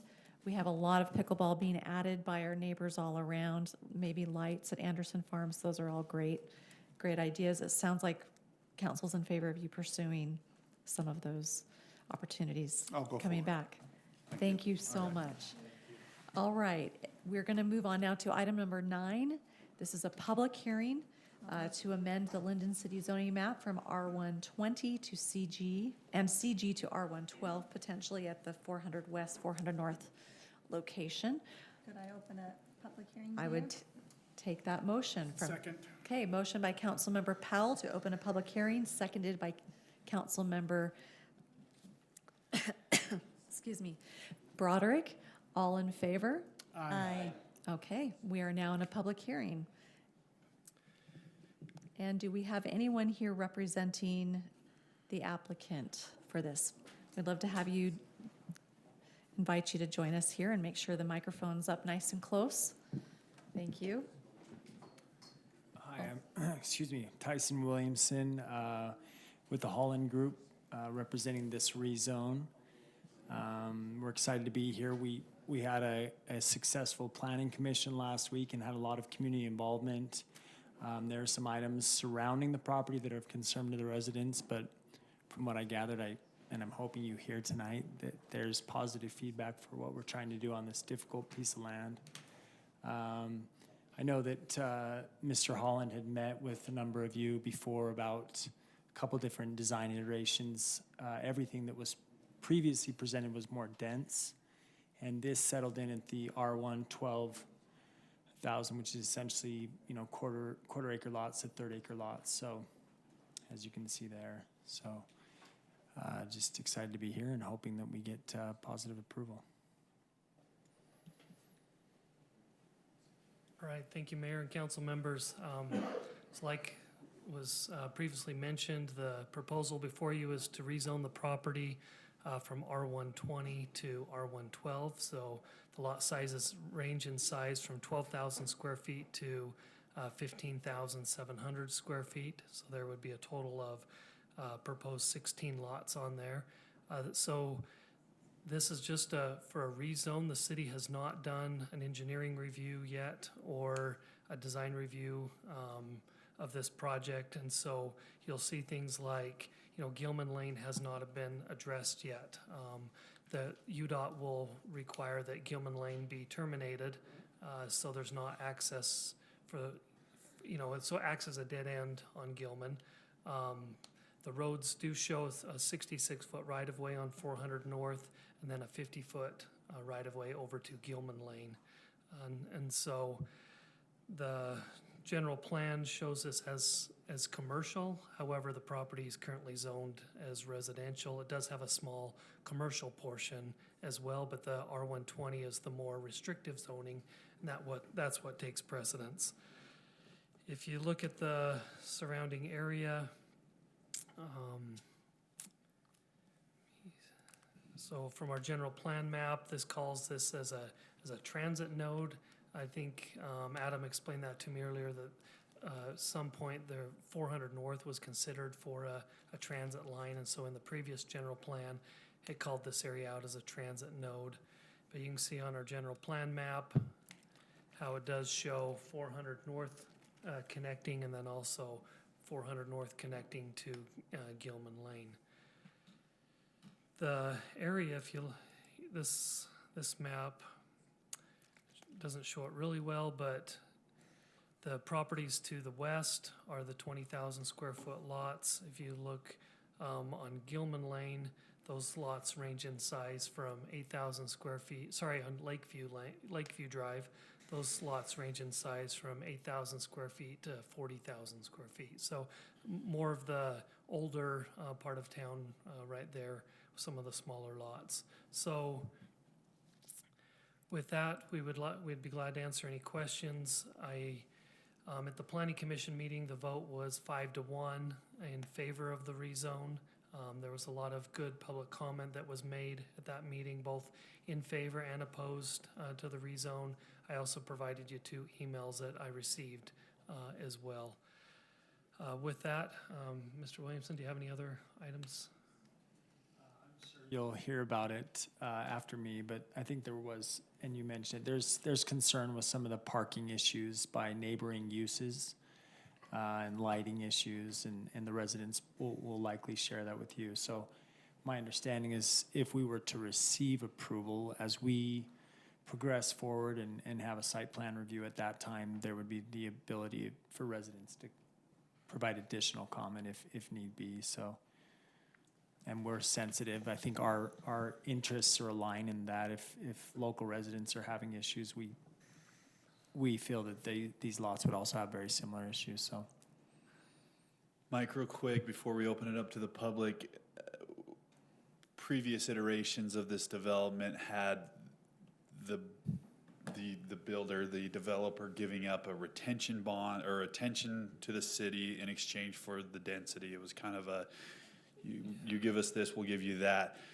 That's gone away in this iteration. That's not on the table. Walk us through, A, our need for that retention, and B, what the plan is if we're not going to get it there. Where are we at on that? Yeah, and so this was one of the previous iterations that you saw last time, in fact. And so the developer for the density was going to trade off and give that detention area to the city. There is, Juan says there is a need for it, but I don't know what that looks like if we don't get this detention basin. We probably need Juan or Noah to discuss that further. Okay. So at this point, you still could enter into negotiations to purchase, lots,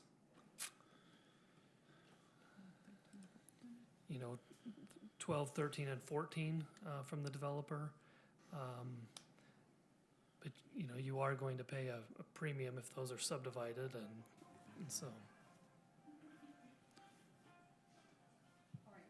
Questions from council before we, No, let's hear from the public. okay.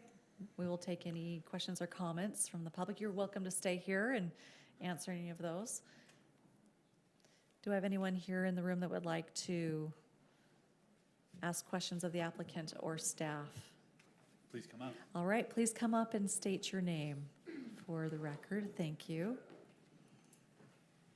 Hi, my name is Araminta Valentine. My house is like, my backyard is to this area right here. Just a few things. One that we just kind of talked about at the zoning meeting. One is that, we like this obviously best than anything else that we've seen. When I moved into our home, we did look to see what it was, and we love the fact that on this side was half-acre lots. So that does make me sad that we would do that, but at the same time, we like this way better. So if we have to give, this is. But a couple of the concerns would be, one, parking. I live right next to that, what is that called? Reception center. And it has been one of the headaches. When it came in, we really, really argued and fought it because we knew it would cause a lot of problems, and it has. We live in the cul-de-sac. Yes, right next to the Ellis's. Yep.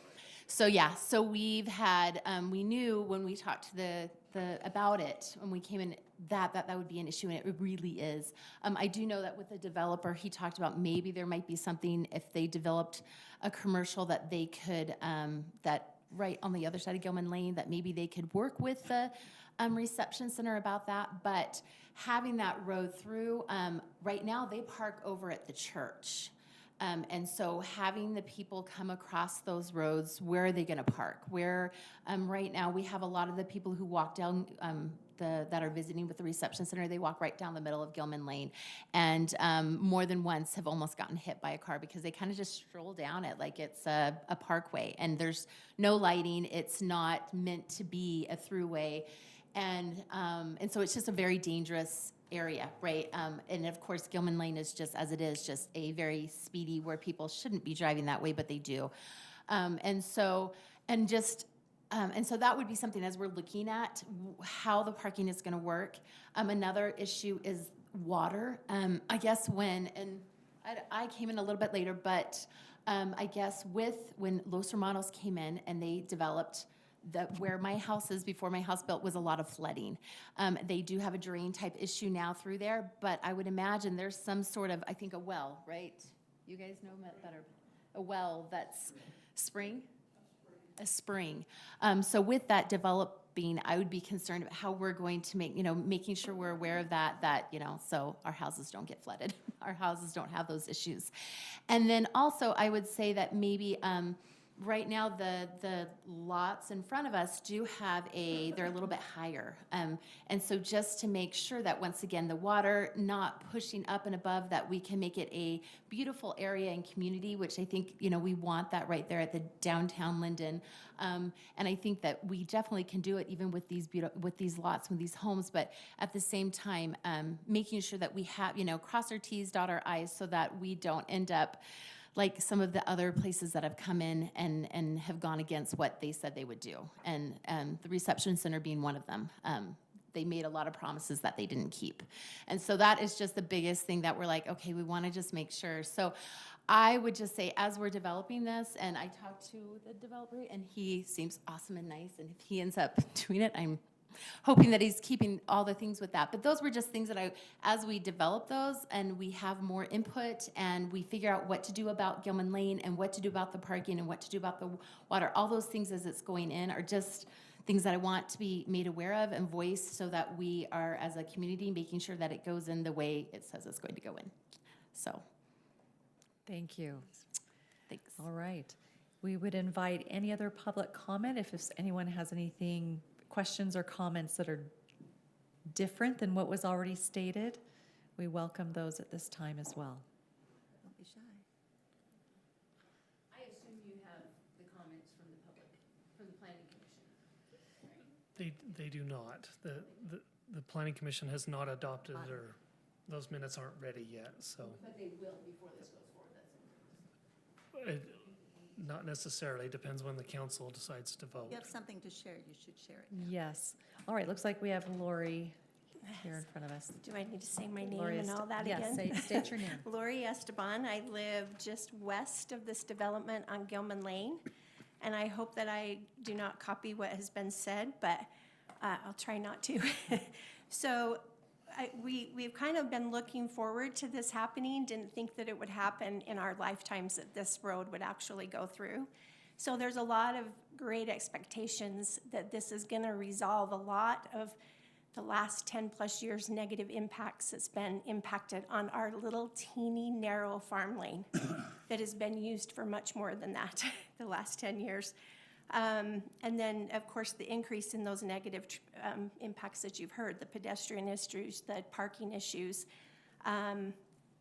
We seem to get a lot of pedestrian and parking even cleared down into the next cul-de-sac. Their cul-de-sac they've got some good signage out there, and it's kind of helped them, but down our way, we still get quite a bit of it. And I have to giggle, because after talking about this the other night, we had a birthday party for our grandson, and we had been talking about the problem that the traffic comes down the road, passes the wild oak, and comes down and uses our driveway area kind of as a turnaround. And we had a family party the other night, and we had people walking into our backyard thinking it was the wild oak. They had parked out on the road.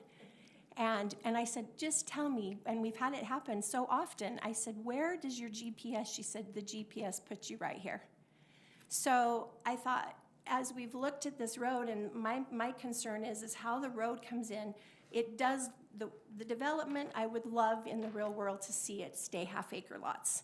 Of course, we know that this is a difficult piece, and we've heard that over and over again, so we completely understand that the density may change there. But my concern is how that road tees off and comes down Gilman Lane.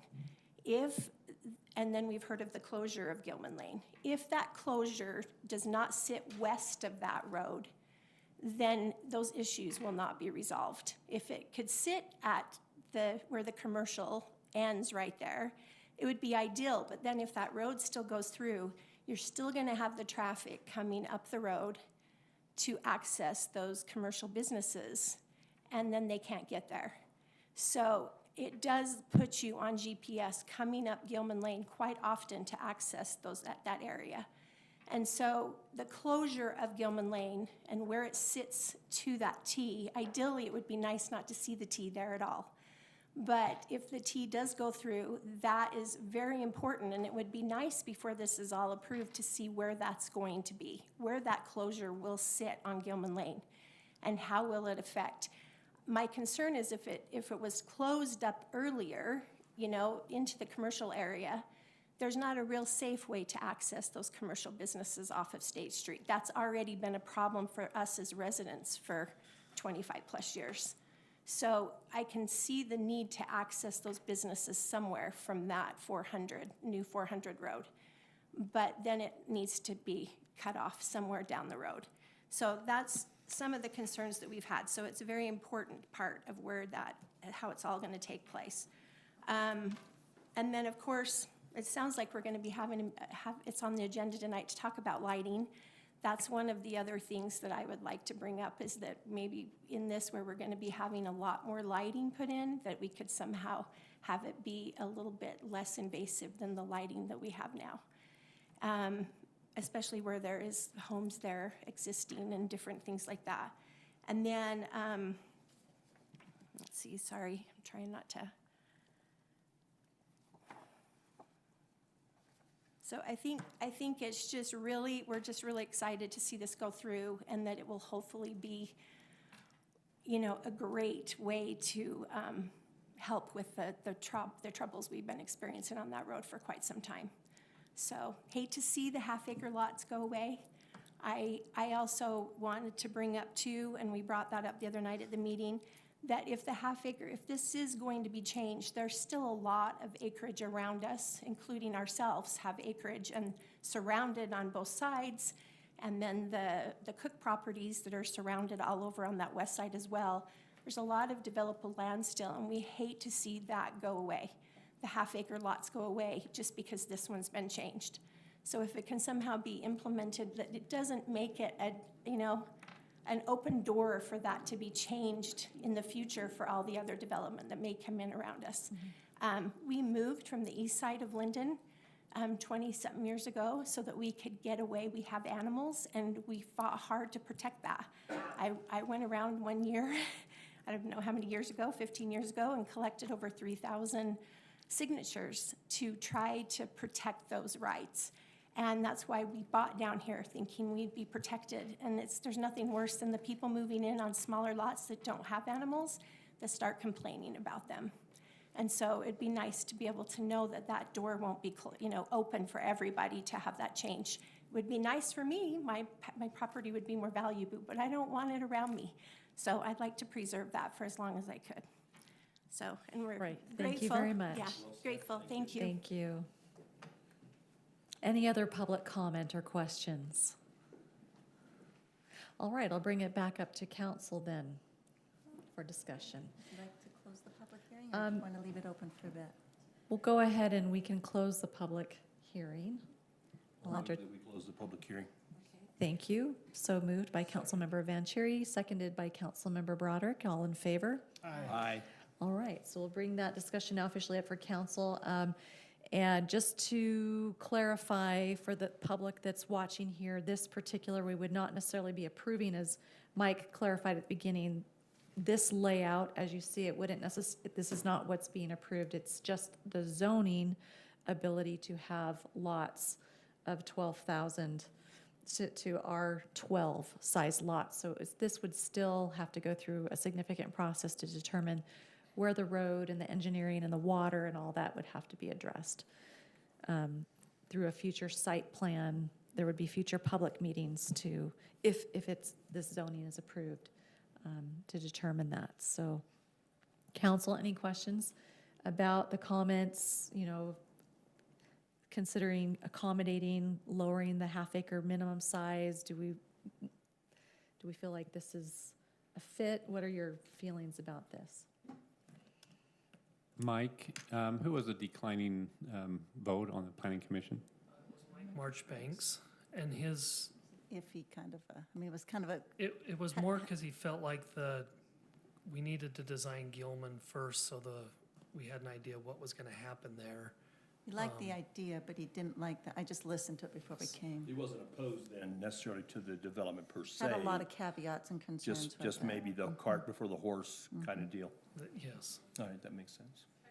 Traffic was a big thing. Taking care of the traffic on Gilman Lane first. You keep talking about the T. Let me make sure. Or it meets up with State Street? Gilman. Come on, this one's here. Yeah, that would be, that's what I understand. Yeah. It would shut it probably right in there.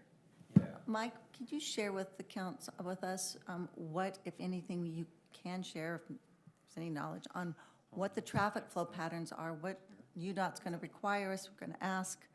What can us, the developer, all take into consideration as we go forward to help solve this conundrum here? Yeah, so we purchased the underlying property from the church, and so we have to give them a 1-year notice, and then we'll be responsible for putting in 400 North from State Street to the developer's property here, so this segment. And the developer will install the remaining 33 or 66-foot right-of-way. Guess my question is in concern, and I think I'm speaking for most of the citizens, is how does it affect Gilman Lane? Yeah. We already know that the turning northbound, making a left-hand turn, the sign is clear far on the right-hand side. It's an obscure sign that people often don't see if they're trying to make a westbound turn when they're going northbound to get on to get into Los Hermanos or down Gilman Lane. It's kind of a quirky little place to go. I just hear all these concerns, and I know that it's something we all are concerned about. So what can we do to help alleviate that as we consider the zoning ordinance? Yeah, so once that 400 North is open, then UDOT will require us to close Gilman Avenue, or Gilman Lane, that's what they've told us. And so we need to figure out the best location to where that Gilman terminates. And so there'll still be access from Gilman, because you still need to allow Los Hermanos access, the Thornton welding shop that used to be there. This home, there could possibly be 2 or 3 homes that still need access off Gilman to State Street. So I don't know where that goes in yet. We've talked about putting up, when these roads go in, we've talked about possibly putting in a Jersey barrier temporarily, and then figure out where the best location is to terminate that before we do the final improvements. Would you terminate it with a standard cul-de-sac for turnaround purposes for fire and whatnot? And then have to acquire some land in order to do that? I don't know if it needs to be a cul-de-sac. We do have a hammerhead turnaround design that possibly could fit in this area. Okay. Since you do have access down this new connecting road to 400 North, I don't know if you'd need a cul-de-sac, but we'd have to study that. Would a crash barrier type of a situation work for something like that, or do you need something more permanent? I mean, to make typically you would have something more permanent with a curb, and I think options are open. We may have to experiment on this, and this is a very unique location. Yes. And that's where Mike mentioned the Jersey barriers aspect.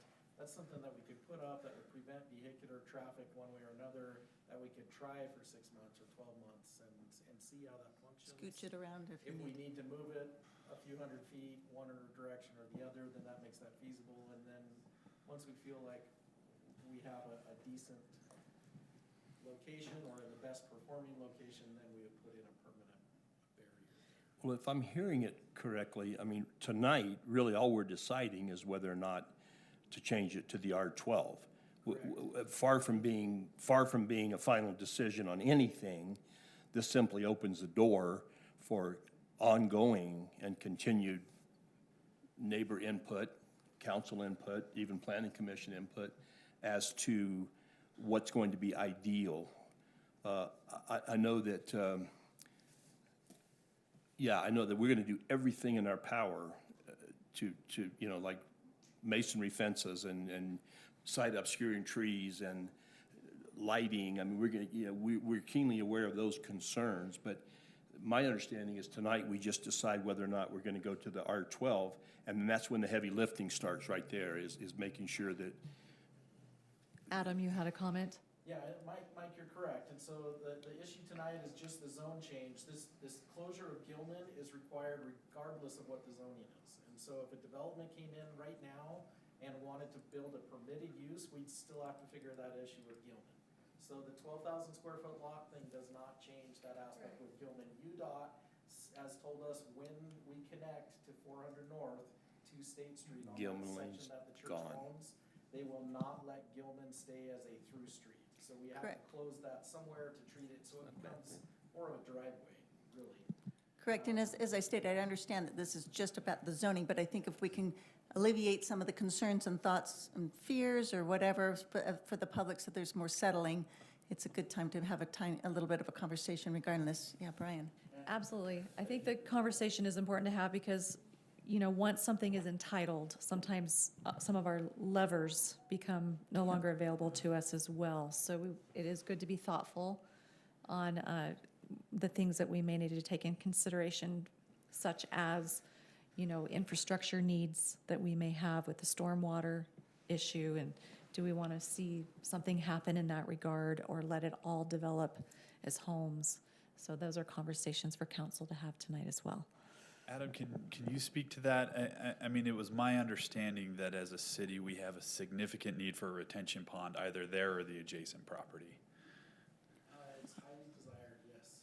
Highly desired. We may be able to make it work in some other locations, but not as effectively. And it would likely be More expensive. So if we can work something out, and the developer, in the past has proposed some ideas, but it was with different densities. And so where they were looking to donate some land to the city, that's currently not on their proposals. Right now,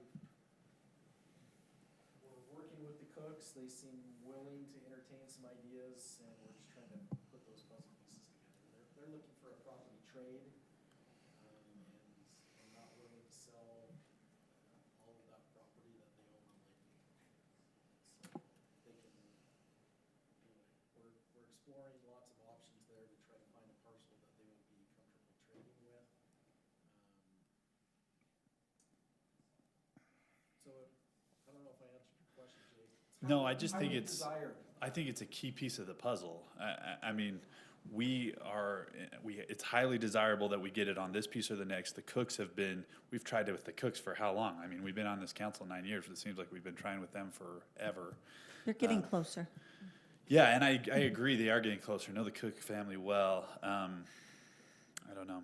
That's just a thought, that it's a key piece of the puzzle here, and really, in my mind, was the reason we even looked at a density change at all in the first place was, hey, they're coming in with this, so let's consider a density change. I agree, it's a little bit unique, and maybe that merits some as well. I agree, but I think that was the first piece of the puzzle was, hey, we really need a detention pond. They're willing to give that up in exchange for density. And so, what we have before us today is us giving up on density, but not getting a retention pond, really not getting anything. Question, as you speak, Jake, is that, if I remember right, that detention pond that they were offering before wasn't even adequate. Do you recall that? Yeah. Could have been very deep, possibly. It was an acre and a half, I think we I needed. think it was less desirable because it was steeper. Maybe it was adequate from the detention standpoint, but maybe not quite as deep. It would be adequate if we added some area from the Cooks property and did some trades there with the Cooks. And so Yeah. if we can get 2.5 acres, that would be ideal, and convert that into a functional park that then during storm events would retain some water there, and so detain some water. It would be very much like Creekside Park. That's a 2-acre park. That's just down the same.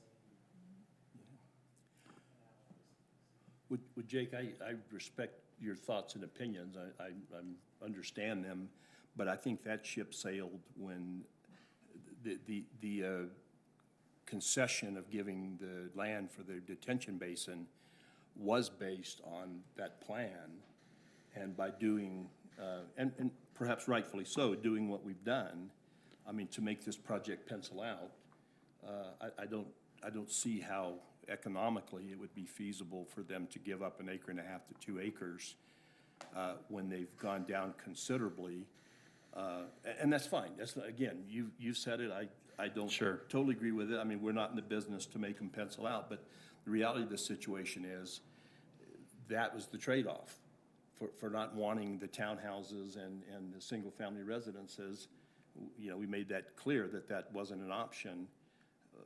In essence, we've forced them not to be able to donate the property for the detention basin. So really, that's kind of our own doing. Sure. I But we're don't- still giving up something. We're still changing the zoning here. Yeah, no, I don't disagree, but I'm just suggesting that what he's come back with is considerably less than what originally was proposed. Sure. And again, I understand Absolutely. exactly where you're coming from. I respect it, I appreciate it, but if I'm understanding it again correctly, the only way that it would pencil out for him is if we bought that land from him, and in lieu of him being able to develop it and sell homes. Sure. Go ahead, Adam. Maybe that's, I haven't spoken with the developer, but maybe that's an avenue as a condition of approval. The city has first rights of refusal on lots 12, 13, 14, that general area, something like that. I don't know if that's legal to do that, Brian, but as part of the zone change, I'm throwing that out as. Yeah, I worry about that. Yeah, we would need to figure that out through It does feel a little bit unique, this situation we're in right now. Even the things I'm saying feel a little bit inappropriate in negotiation types. You know what I mean? I don't know. I also think another piece of the puzzle is if we're saying every unique infield piece deserves to have 12,000 square foot lots, that's just how we feel, then that's a large philosophical council discussion we need to have, because there's several landowners in attendance today that will immediately want to say, I want to do it. It's something we've seen before from longtime Lindon residents. We had that one come through several years back from the Scott Mitchell's group that said, hey, we want to do 12,000 square foot lots. A stone's throw from this development, we said no. And I think that this would set a precedence. And we just need to, if that's what we want, then that's fine. I think it's just something to consider. I do think, kind of coming off of what you just said, Jake, it makes me think about all the extra additional facets that are unique to this one perhaps than like you say the Mitchell project or some others that have, I mean, this one does have the commercial connection, which I believe, did the Mitchell have that as well? I don't think, I don't know. Yeah, but I think it's got that, it has the roads that that are required to be put on. So for me, where I'd love to have I'd like to have the whole world there. I am willing to, as a buffer, as we've gone through with the PRD and some of those other projects, consider this a buffer zone for what we have going into the R120s. And so I look at it as maybe it's not a trade-off, it's not trying to get something for that. We wouldn't be getting the retention pond. Perhaps we continue, I don't know if we can do what Abbott suggests, is that we parlay part of that, purchase it like we would be doing dollar-wise with Cooks. Whether it works with their plan as they proceed to draw this out.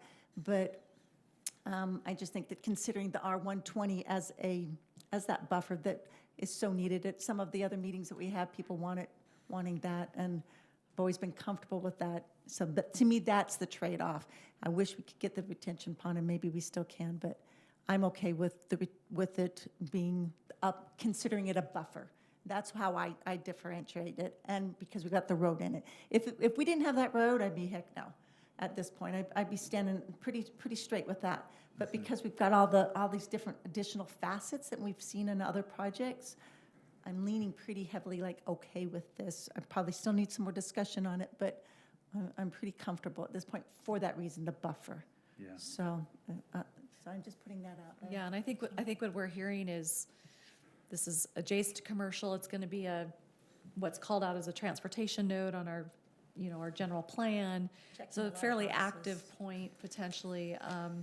But on the other side, traditional zoning in this area is minimum half-acre lots. So there's a concession being made in consideration that they have to do a wider road. The infrastructure eats up a lot of maybe a little bit more than a typical project would. So that's the question I would like council to really consider is, go ahead, Mike? So we tried to address that concern in the whereas statements, so, because people are concerned, is this now going to extend further west? And so we tried to, in your whereas statements, so this is identified in there, the R12 zoning for this property is proposed as a density transition from commercial general to residential R120, and an appropriate density due to the required street alignments as found in the Lindon City Street Master Plan. So we tried to say, if you're supportive of this zone change, these are the reasons why, and then we're not, just for this property. We don't want it to extend west. Okay. I do think we do need to consider if it is going to be a key, that's going to be key for this stormwater retention. What I have heard from our engineers in the department meetings is we do need to put some infrastructure in this area. There's some piping that could be very expensive down Lakeview if we can't create some retention here that would go into the millions potentially. And Adam could correct me on that or not. So if we don't get some property in this area, it will be significantly expensive. So that's something I want council, to really consider. Once you entitle this as proposed, our option to negotiate potentially change. That dynamic changes. Once it's entitled R12, the value of the property is a certain value to the developer. So I think that's perfect, Mayor. I think that's a great way to look at it as a business decision, as Lindon City Council, as a financial decision. We have to put in $2 million of infrastructure here or get it some other way. And maybe there's a scenario where we say, hey, real estate agents, we need a retention pond and we need a road to go through, and we're willing to go down to R112. And there's a developer out there that wants to do that. We get our retention pond, we get our road. I just think that we approve this and we have put a $2 million liability on our future expense report. I just think that we need to look at it that way. That's a really good, I think it's a great way to look at it, is if we're gonna give this concession for nothing, then we need to know that we're making probably a $2 million decision that we will have in future infrastructure expenses within, and I think it's soon, within the next couple of years. Can I play devil's advocate? Sure. And just ask, is it fair to this property to have it solve all the problems, the road, the detention basin? And that's just, and it's a hypothetical devil's advocate kind of question. Is it fair to this property? It's probably not fair. Since there's other properties along, and I'm not saying that, I don't know what I'm saying, I'm just saying I'm putting it out there that we need to discuss that. I don't know that it's fair, but from my understanding of what the engineers are telling us, what Juan's telling us, is it's this property or the other property. We've tried with the other property for 10 years. So what it boils down to is this property, we have someone who's come and proposed that to us. I just think it's probably not fair. That's a fair statement to say, but it is what it is. I think if we decide today, R112, you're good to go, then we've added $2 million in expenses. We just have. And it's not fair that it's come down to this, but it has. Here we are. And maybe the answers, I'll just throw this out there for us to chew on. Maybe the answer's in the middle, where we have further discussion with the applicant that we do still purchase some of this ground. We don't expect them for the R12 designation because maybe it's not going to pencil. To Mike's point and to Randy's point, maybe what they've already done with the infrastructure that is called for already. But once it's all entitled R12 and we haven't called out any sort of opportunity for acquisition at a particular market value, just the dynamics change, and that's the reality. Yeah. So the property is one value now, it becomes a newer value once they have that entitlement for the R12. So just throwing this out as a discussion item to consider, that they're in this configuration, and I don't know if these all work as far as our current ordinances with 12,000 square foot lots. They've got 16 lots. If they were to come back and it can pencil and they can get 16 lots, it would be 12,000 square foot and also accommodate the detention basin. Is that something that you may consider? It would bump it out of an R112. It would be a unique zoning. It would be like an R120 or something like that, right? It would be like a 10,000 square foot. Or R110, sorry. And we have those size lots in town in other areas, and so it's not absent in Lindon. But yeah, 2-4. I like those ideas. That's what I'd love to see. I think as fiduciaries, we have to be wise about the public purse and what it costs the public, the tax dollars for the community, and weigh that against also honoring and protecting, you know, what the community desires here in this area and what's the right fit. I'm not saying we only err on the decision of what's financially the best for the city. We need to weigh everything. So I think we need to look at there's just a lot more caveats to this parcel for everybody involved, and we appreciate this proposal and willing to look at this in new ways and answer to some of the feedback that was given earlier. So, any other comments from council or questions? Can I ask, and it's not regarding, again, to the zoning here, but what's going to be done, and we don't have to answer it, but concerns about the venue and how it bleeds out? So that's just a concern we have for the venue. The venue, And how- the and issues of the How it's venue. affecting the community, so I just want to make that, you know, a big statement of, that's something that we need to try to take care of. And how Little more Gilman heavy. Lane plays out, I've asked staff a couple times, okay, if Gilman was ended here or there, could there be more parking for the restaurant and the venue? Because right now, as was shared by some of our community members, you know, they've been using some of this area that's going to become now the intersection for overflow. And so that's also a very legitimate concern is, Because I count just Yeah. 66 and 3 handicaps for their parking that they have, and it doesn't seem like it's enough. 75, if I remember right. I just got onto the county maps, and Yeah. that's what I counted. Mayor, one final comment, I promise this is it for me, but in a very real way, I'm not suggesting that the decision to reject the first plan that was right or wrong. I mean, it is, like, as you said, Jake, it is what it is, but in a very real sense, we've created our own dilemma. I mean, I don't feel like, yes, we want the developer to cooperate every way that they can, and I'm sure that they will, but by rejecting one option, by default, we have made another decision. And that decision is if it's going to cost us some money if we can't figure it out. And I'm all for the plan to let's figure it out where we can reconfigure it or whatever. That sounds like a good option, but again, my thought is we've created, rightfully or wrongfully, no comment on that, but we've created the dilemma. And well, I think maybe in that regard, but the property itself just, and the uses around it already have given scenarios that we have to navigate. So, to be fair. Agreed. So, Yeah, you know, it's a negotiation. You've got two parties that are wanting different things, and we're coming together, and they've come a long way. I mean, I love this a whole lot more than those first couple of iterations, and you know, frankly, there's not a dollar amount that would have made me feel comfortable with some of those first iterations. So, go ahead, Adam. I was gonna recommend, I know this developer's been very patient and back and forth several times with us. I would recommend a continuance of this item. Let us sit down with them and see if there's some other options that may work.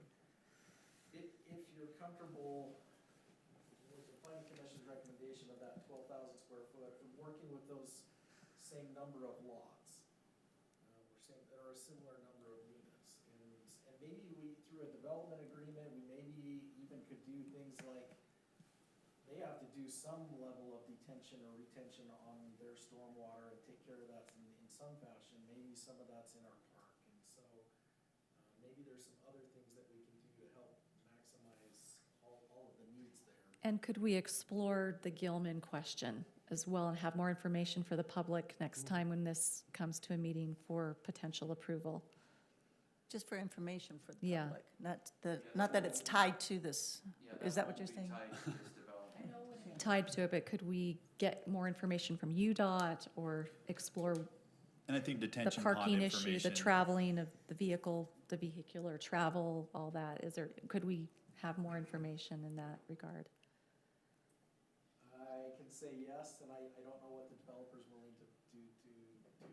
Right, and some of it, granted, it's it's outside of the developer's purview necessarily of Gilman in specific. I'm just staff, this is a question for staff regarding Gilman.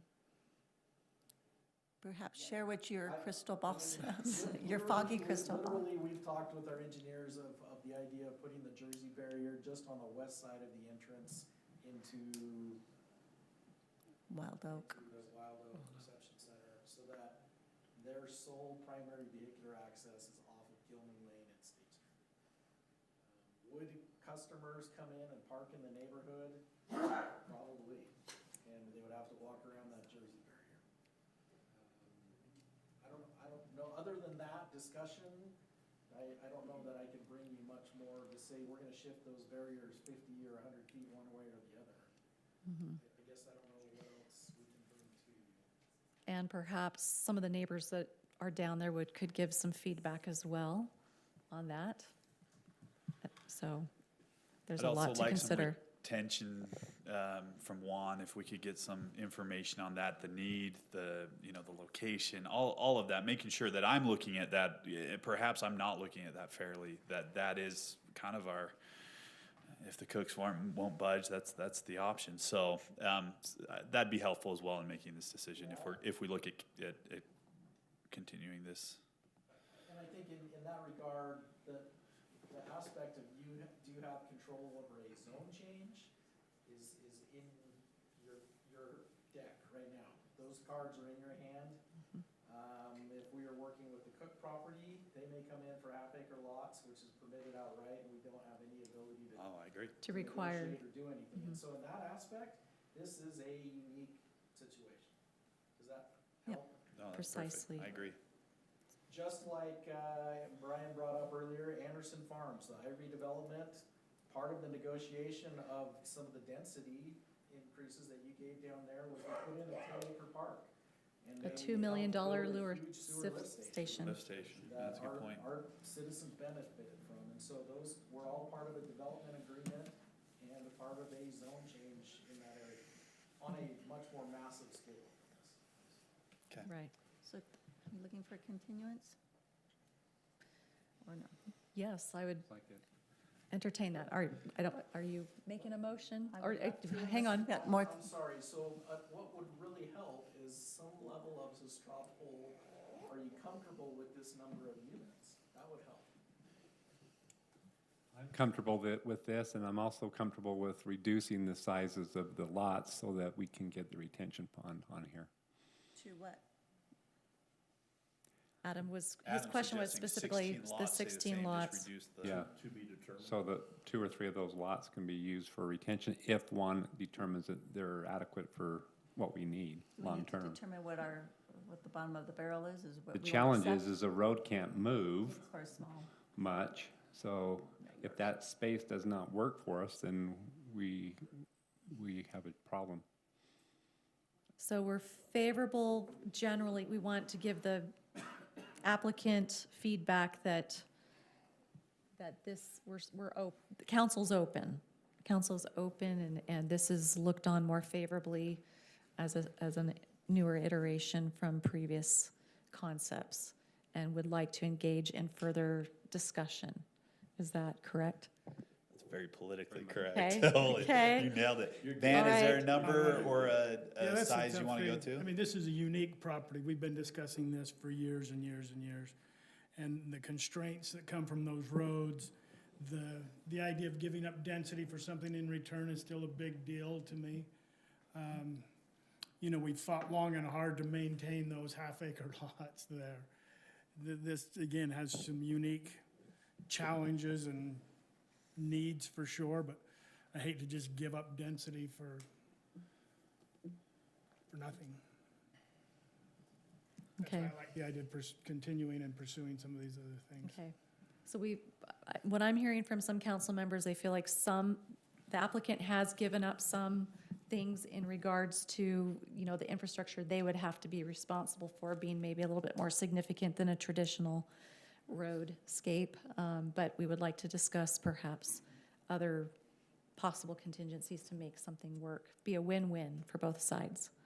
Would that be Yeah, I a mean, good summary. to give Adam some clear direction from my part, I think if we get a retention pond and can keep it around 16 units, I'm there. I am, given the constraints of this unique property and given how important that retention pond and what the savings to the city would be, for my part. For the residents that are here, what we had envisioned again was a 2 to 2.5 acre Park. that serves as a dual function for stormwater, that would, when that ditch gets full, it backs up into the park. And it's exactly how. Similar to some Creekside- others. Yeah, Mhm. Creekside Park, just a few blocks south, Pheasant functions Brook. the same way. So it's clear, our ideal location was on the Cook property immediately east of the ditch. So just off the bottom corner of this, 2.5 acres where the ditch, if it were to get a certain height, it flows directly into that park. We could make it work, according to our engineers on this lots 12, 13, 14, with some of the Cook property. And that property is, at least lots 12, 13, and 14 is 39,000 square feet, so it's just under an acre. So this isn't a one and done with just this landowner. We would have to then go to the Cooks and Coordinate. say, hey, can we also combine this or swap you one side or the other on that property? And so we've been in those discussions with the Cook family. They seem open to do that, if this were to pan out, but we do not have anything in writing. Okay. So more, okay, so would someone like to motion to continue this for further discussion? I will make that motion, Mayor. All right, thank you. Councilmember Powell, so moved. Do we have a second? I'll second. Okay. Seconded by Councilmember Magalby. All in favor? Aye. Any opposed? Okay, this item is continued, and we look forward to further discussion with staff and council on this matter. Thank you. We'd like to hopefully find something that works. Thank you. Thank you. All right, we now are moving to item number 10. This is to amend the planned residential development overlay zone. And this, I'd like to invite our applicants forward and then have our Community Development Director here present this item. Thank you. Mayor, I'll abstain. Okay, just a moment. So Councilmember Hoyt is going to recuse himself or abstain, which? Whichever one it always is, Kathy, recuse or abstain for potential conflicts of interest. Combined. All right, thank you. Okay, thank you, Mayor and council members. So, I would have voted recused. oh, yeah, sorry. I apologize. That's my bad. Thank you, Kathy. This is a public hearing item, so we need to quickly open a public hearing. Make a motion to open a public hearing. Second. Okay, hold that thought. A couple would like to maybe do a 3 to 5 minute break for those that need to use restroom, get a drink really quickly. I really apologize, Amy. You're always so patient in our meetings. Let's do a quick recess, very, very brief. Thank you.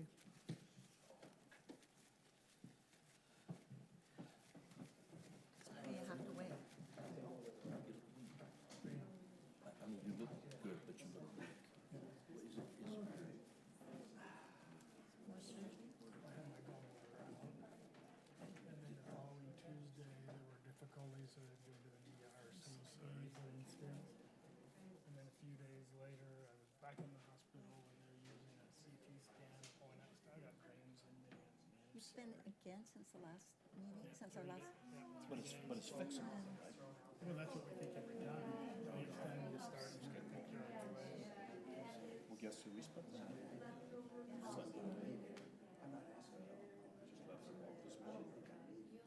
Jasmine Renish. Renish says, I'm sorry, it's no good. But you have to rest and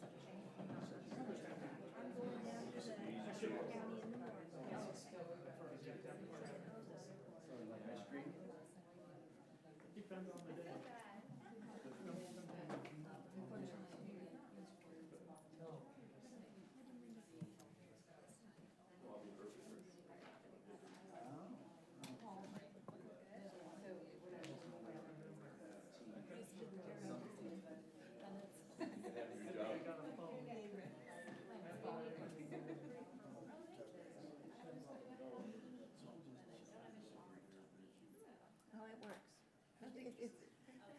It's this season. You pull that off well, and besides, you're beautiful. You can do anything.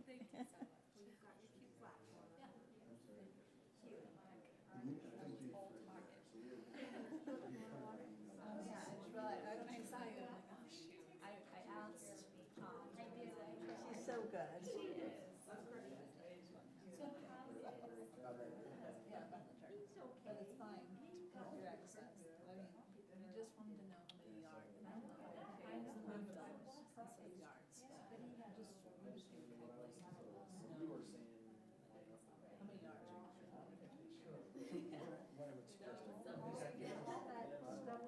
Pumping full of, I don't know, but you did okay. You still thought.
So everybody thought it was super weird that they're married, but like they have. He does, he floats around. Oh, I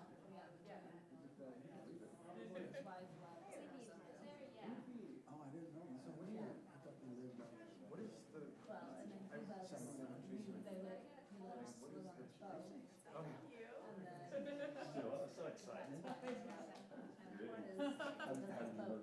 Sorry, you're still finding this. We're in the same ward, so he actually knew John. Kind of life. I know you fight stuff all the time. And it's just what you deal with sometimes. You come with my pharmacy down here. That's part of the reason why. Stamp right there. It's easier to put it. Yes. It's a little more discreet. So that was the whole purpose of the shorts and It's not like a gal who can just wear a big flowy blouse, right? We get away with more. So you've been in the hospital for days on at a time, or just outpatients? no days. Oh, so sorry. So Friday had it out. We had our Monday night. No, this is 3 weeks ago. Okay. 3 weeks ago. Yes. We did our Monday night gathering with Daryl. And Daryl was like, Yes, right, yeah, I was there and he said that, and then, so I called the doctor's office next month and go to the ER. right? And so that's Tuesday, so hospital Tuesday, Wednesday, Thursday. Like a cookie, Carolyn? But have you been back again? Thank you. Help yourself, don't. So So they then went you in and came cleaned out out the Friday. skin. That granddaughter. So then you came to council. I bet they love it. Just barely out of the hospital. Making sweet stuff, making progress. It's probably smart for all of us to reduce, right? So they went and You did ready? a CT scan again. All right, have our council members back up here. Councilmember Jake Hoyt is out of the meeting for this item. All right, so let's go back and we're going to go ahead and start our meeting again. We'd like to welcome Elwood Holdings representative here and go ahead and we do need to open a public hearing. I think to start us off. for this- Started that, I make a motion to open a public hearing. Second. Okay, we didn't have a vote. I don't know Okay, if we voted. motion to open a public hearing by Van Broderick, seconded by Randy Powell. All in favor? Aye. Okay, we are now in a public hearing. I'll turn it to you, Mike. Thank you. Thank you. So this planned residential development ordinance, we worked on it a couple different times with the city council. We never did adopt the latest changes. And then this proposal to amend the 25% ordinance application came in. So tonight you would be not only approving the requirements that we looked at in the past, but you'd also be considering the proposal tonight. And so as we left off last time, a couple months ago when we were working on this ordinance, there was some concern about whether this ordinance could be used again in the future. And what, if you remember, we tied it with these maps to these 3 properties, the Lindon Nursery, the Norton property, and then that townhome project on 800 West, is that right? Yeah. Or 400 West, sorry, it's right in front of me. Yeah, and so the only way it would be used again is if you decide to, as a council or a future council, decide to put a new area in the zoning ordinance. And so that's the only way this would apply to new properties. The other item we were concerned about last time was creating a discussion about an average density. So we were concerned whether one area could be 16 units and another area, the property could be 6 units. And so we tightened up that language so that it says this last sentence, no area in the transect map. So remember, we're going to require them to give us a transect map of how their density transitions. So no area in the transect map may have a density higher than 10 units per acre. And so that's how we were, getting over that average amount. So the third item before you tonight is to amend the 25% commercial building requirement. So the proposed language is that the development shall have received or will receive site plan approval for at least one phase of the commercial development. That was the language that was added. And then, or building permits for 25%, which is the existing code. And so this would allow them to account for the low book sales that came in. That's already in, that Mrs. Johnson sold to low book. So with that, myself and Amy would be glad to answer any questions. All right, council. Any news on our dentist? So they're patiently waiting. We have a maxillofacial surgeon, like we said, Grandpa's Dental. But we have said that we cannot go under a PSA, a purchase sale agreement, until we have this matter resolved first. Mostly because their architect work is going to be cumbersome and take a long time period to design the building so that it looks pretty and nice and functional and all of those other parts. However, they're on track that Wilkinson Capital wants to purchase this land, that commercial land, by the end of this year of 2022. So they want to still purchase, and they are active, and unfortunately they weren't able to come today because of fall break. They were out with family, but they are still very, very interested and are chomping at the bit for a purchase and sell agreement. I've explained that I need this passed first so that I know that I'm not holding up Songbird Cove for their building permits. All right. So, yeah. Any other All right. questions? Any other questions by council for staff? No, like the changes, we've discussed this. Yep, talked to Mike about him a little bit, so. All right. So this, staff, I think, has explained this well, and everyone understands it well. Is there any reason why we wouldn't go ahead and make a motion, then, if there's no further questions? This is a public hearing. I apologize. Public hearing, so we will now invite the public to have any comment. All right. Seeing none, I make a motion to close the public hearing. Okay, we have a motion. I'll second that. Okay, motion by Councilmember Broderick, seconded by Councilmember Vanchery. All in favor to close the public hearing? Aye. Okay. All right, one final review. Any questions, changes, clarifications needed? I'm happy to make a motion if there's nothing. Like the changes made. All right, then we'll Make a entertain a motion motion. Okay. to approve the ordinance 2022-5-0, amending the planned residential development overlay zone as found in LCC 17.76, as presented. I'll second. Okay, motion by Councilmember Magalby, seconded by Councilmember Powell. All in favor? Aye. Any opposed? Okay, it passes. Thank you. What is the timeline from Sago Homes here looking like with this? We're planning to pave in November. We've got holdups on manholes, but that's the goal, is by the end of November to be paved. And post the bond in November and pull permits end of November, 1st of December, to start vertical construction. Wouldn't those be person holes now? Oh, I said, yes, excuse me. Yeah, yes, please, for the record, those are Said manholes? person holes, yeah. Acknowledge that. All right. Thank you very much. Thank you. Thank you. Mike? All right, so pretty we're funny. on to item number 11. This is a public hearing as well for a home occupation ordinance change. Make a motion to open a public Okay? hearing. Second. Motion by Councilmember Magalby, seconded by Councilmember Van Broderick. All in favor for a public hearing? Aye. Okay, we're in a public hearing. Welcome. Hi, my name is Daniel Cook. I'm here to represent Gerald Nebeker. Okay, very good. And Mary Barnes, our planner, will be staff on this item. Thank you, Mary. Okay. And we would like to invite Councilmember Hoyt back into the room. Thank you, Van. Someone want to, Chase, thank you.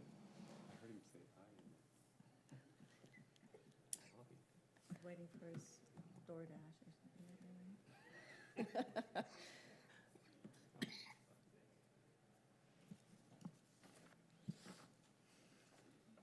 Welcome back, Councilmember Hoyt.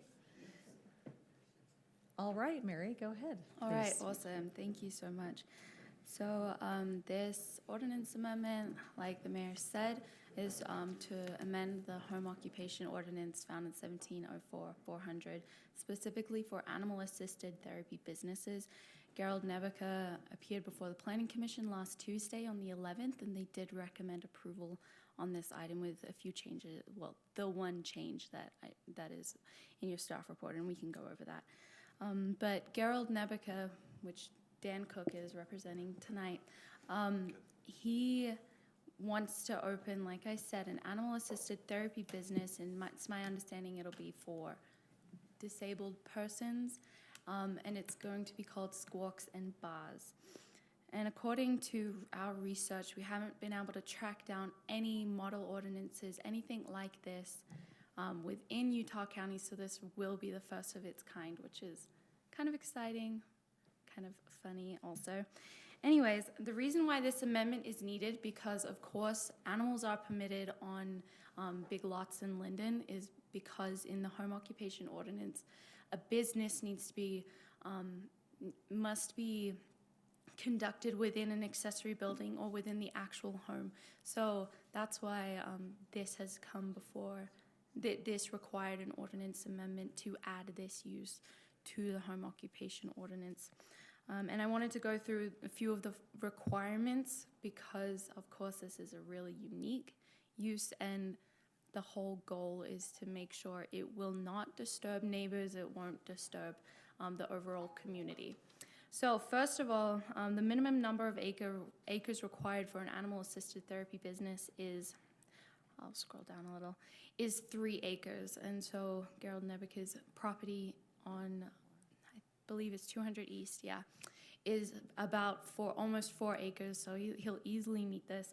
That's to ensure there's enough room for the animals and there's enough room to meet the following requirements, such as it cannot operate, the business cannot operate within view of the road, has to be within the rear yard. So requiring 3 acres just to make sure that ensures that there's enough rear yard available for business to happen. Keeping the sessions to appointment only will make sure that the direction with that requirement is to make sure that it won't become like a free-for-all petting zoo. So an appointment-only requirement was put in there, and that was also, Gerald actually came up with that requirement himself, so he's totally fine with that. And then the parking modification. So this parking section was designed so that no parking for an animal-assisted therapy business will be on street. Currently, home occupations do allow on-street parking, but we don't want any for this type of business. During the business license application, staff will require site plans from any animal-assisted therapy businesses, much like the one that Gerald did provide, to ensure that there will be sufficient client parking area. And then the animal requirements at the end of this ordinance amendment are simply taken from Chapter 6, and they, I mean, you can read it yourself, but basically it says that there's no wild or exotic animals are permitted. You cannot exceed the number of allowable animals. Animals must be treated humanely, appropriately housed, and they cannot disturb neighbors. One thing about the home occupation ordinance is that any complaint against a home occupation is reviewable by the Planning Commission. So if a complaint does come as a result of squawks and bars or whatever follows, it will be reviewed by the Planning Commission, and they'll be able to take action from there after hearing the complaint, which is great and will help to clean up any type of disturbances that may happen. And let me see. Okay, the only change the Planning Commission made to this ordinance amendment is to take out the time requirement. It used to say from 9 to 5, but they took that out so that this business can follow the previously approved home occupation hours requirement, which is from 7:30 to 6 p.m. And any questions for myself or Daniel? All right. Mr. Cook, anything you'd like to add to that? No. Okay, very good. Any unintended consequences you're worried about? You feel like you've covered them all with this new ordinance? I think the biggest one would be neighbors complaining, but I mean, we get that all the time with like roosters and things like that. But I mean, Lindon is a city that prides itself on its animal rights. Gerald has a huge property that he wants to put animals on and then help people with those animals. So I think it's a worthy cause. When other applications come in, if they do, there's a ton of requirements in here that it has to be, in a rear yard. It cannot be in front of, seen from the road, and we're requiring a parking area. So essentially everything must be hidden. And there are a few, old farms that this could still apply on, but because there's no ordinances like this in the county, I'm not sure if there's much of an appetite for it for businesses.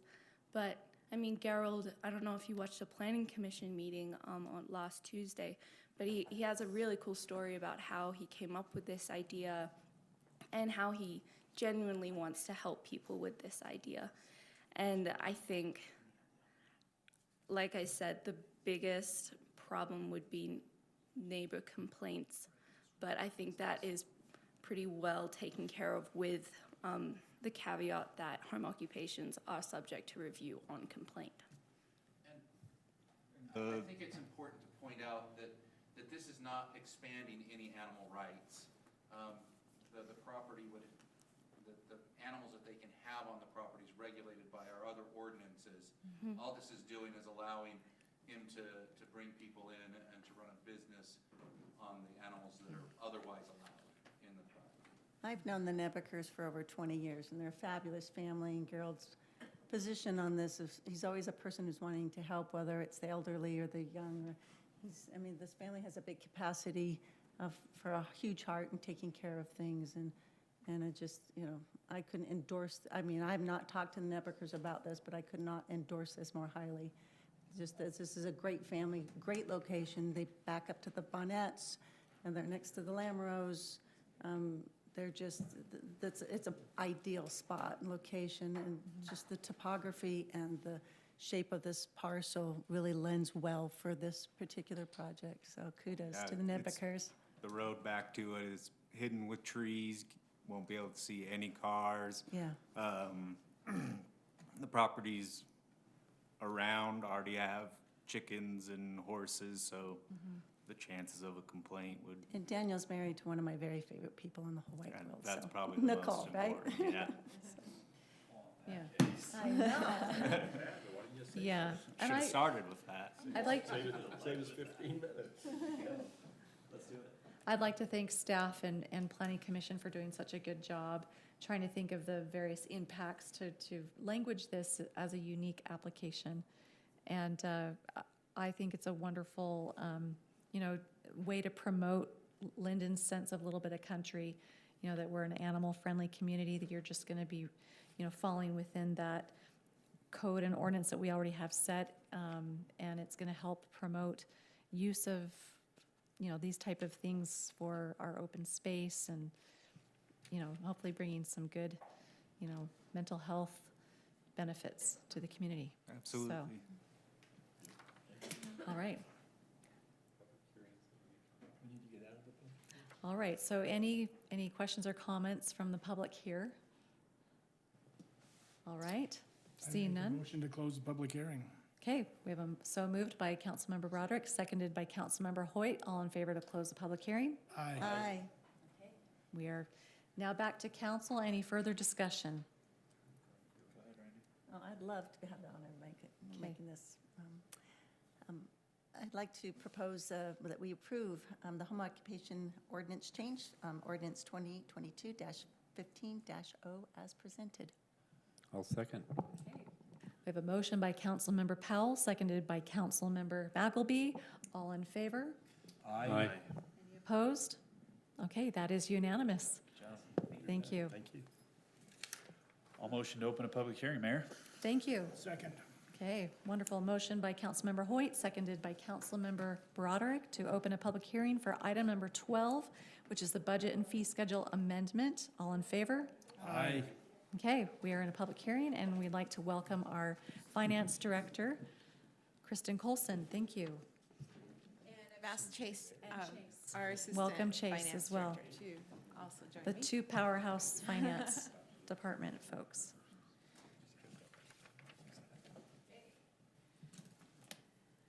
So we've prepared this budget amendment, and I'm not gonna go over all of it.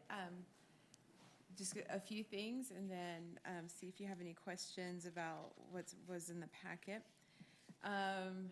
So on some of these larger items, this purchase of equipment under 1051-675 is for city center network upgrades. And part of it is also for carryover from the previous fiscal year for updating our phone system in this building. Let's see. Then we have some changes, some negative changes in salaries and wages and benefits in the streets department, and then the positive into the Public Works Administration Department, and that is moving a position, basically, so. Then we have a change in streets for purchase of capital assets for $228,000, and that's, part of it is that we had a typo in the budget, that Juan had requested $140,400, and we put in $14,400.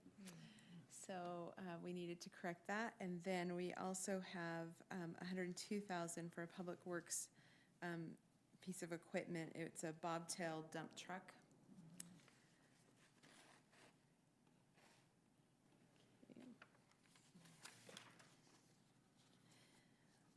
And then in the road fund, there's $726,000 increase, and that's carrying over streets projects from previous fiscal year to this fiscal year. On the RDA, we did put an RDA amount in here. There was a miscommunication, and we didn't get that on the agenda. So we're going to actually not do this budget amendment for the RDA, and we'll bring it back when we come back, probably in February for the next budget amendment. And then in the Parks CIP fund, so that's with the park impact fees, we've added 1.7 million, and that's, we are budgeting, putting that in the budget for Anderson Farms, for the park down there, the reimbursement. That we've been saving the money for the park impact fees that they've been paying, and we'll be using that to reimburse them for the improvements to the park. We're going to hold back so we can put lights in. Right, I'm not saying I know when this is gonna happen, but hopefully, I mean, I've been told that they're hoping to finish it in the spring, so.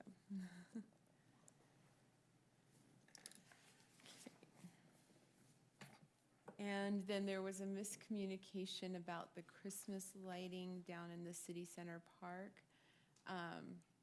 And that did not get put in the budget. I thought that it was a different item, Christmas item that we got in the budget. And so anyway, we clarified that the 30,000 for the lighting down at the city center park be put into the budget. And so that's what this amendment is for.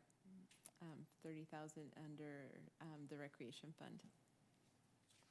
So was there anything that you had questions over on this budget amendment that I did not address? So we're doing the tree lighting down there. We did the lights here. Was that last year's budget? That's still this year's? Right, that was last year's budget to pay for that, so it's not a continuing cost. And so we had to go back and re-listen to the YouTube video, actually, and Trying to find out what our intents were. what was said is Randy was gonna try her best to find some donations or things, and the council voted to add 30,000 into the budget. And I think that got mixed up as it was identified with the building lights as Christmas lights, and so that's where we thought we already had it in there. It was not in there for the celebration.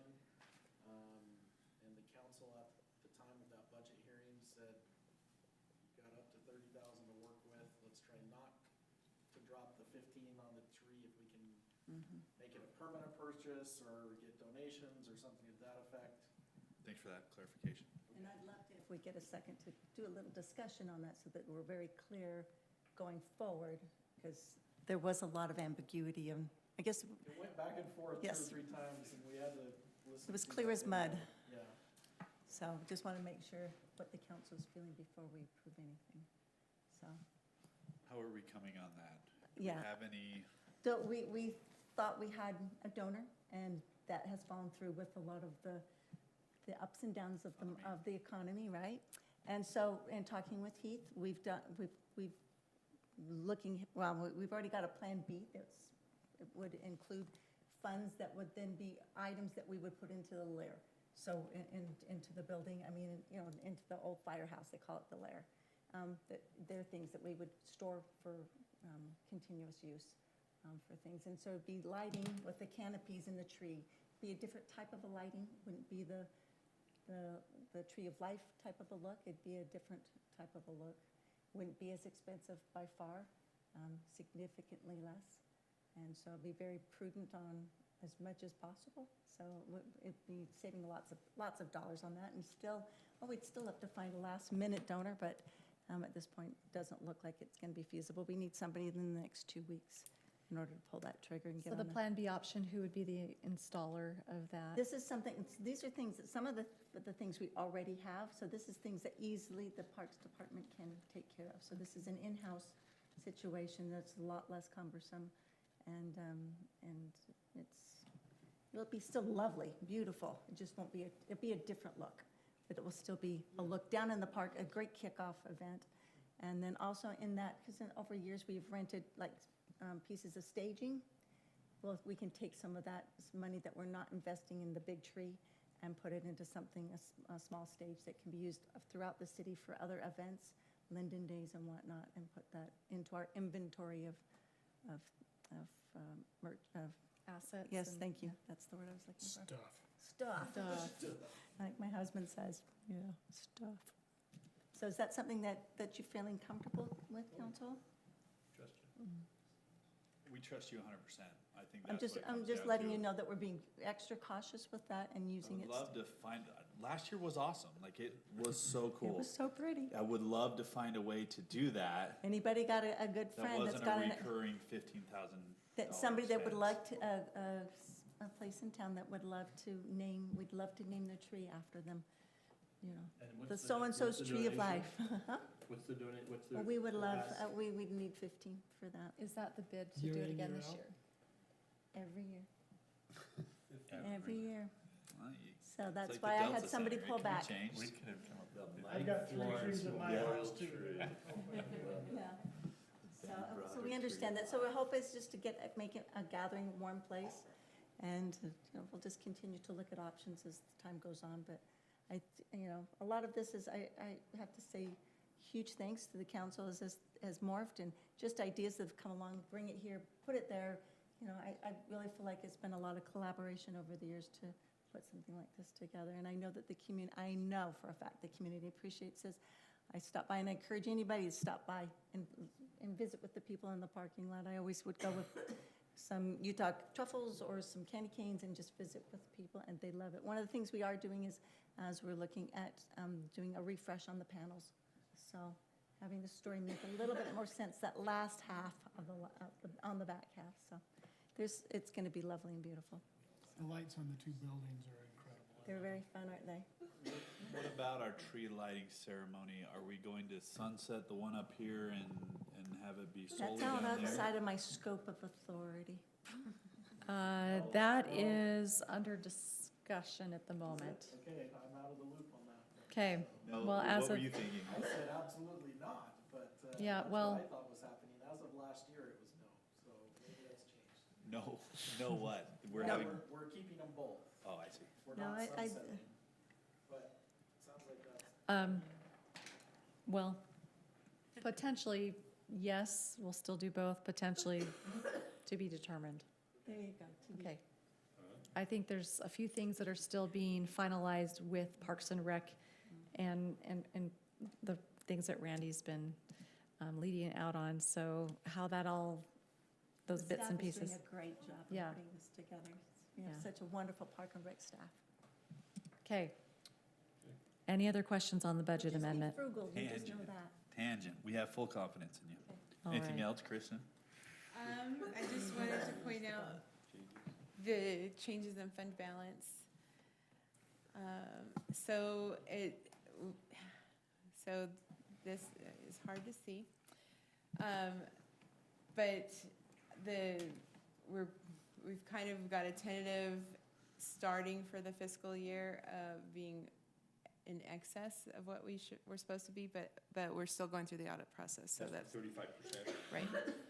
And so then with that, we are looking to end the fiscal year at 34%, and we'll probably firm that up better towards the end of the fiscal year, so. But yeah, we're not done with the previous fiscal year, we're still working through that. All right. This is a public hearing, so do we have anyone here from the public that has any questions or comments? All right. Seeing none, I make a motion to Oh. close the public. We've got fee schedule changes still. Oh. Sorry. So- Okay, we'll continue with the presentation. Thank you Yep. thus far. So Heath wanted to add some additional language for rentals. So these top ones are for all rentals in general, and then these are for the community center. And then that's just basically language for renting, and then there's an hourly staffing fee of $20 an hour to have somebody in the building while it's being rented. And then we have changes in rental rates for the aquatic center, for the vets hall, and then with Public Works, they have been collecting $1,000 refundable bonds, and I thought it was just for road cut permits, and I found out it's a basic warranty bond for any kind of encroachment. And so I needed to clean up that language to make sure it's covering what we're actually doing. And then we're taking out additional fee for commercial rentals at the community center. Any questions on the fee schedule changes? All right, any other questions from the public with this latest add-on of information? All right, I'll Now I entertain will a make a motion. motion to close the public hearing. Okay, thank you, Van. Motion so moved by Councilmember Broderick, seconded by Councilmember Vanchery. All in favor to close the public hearing? Aye.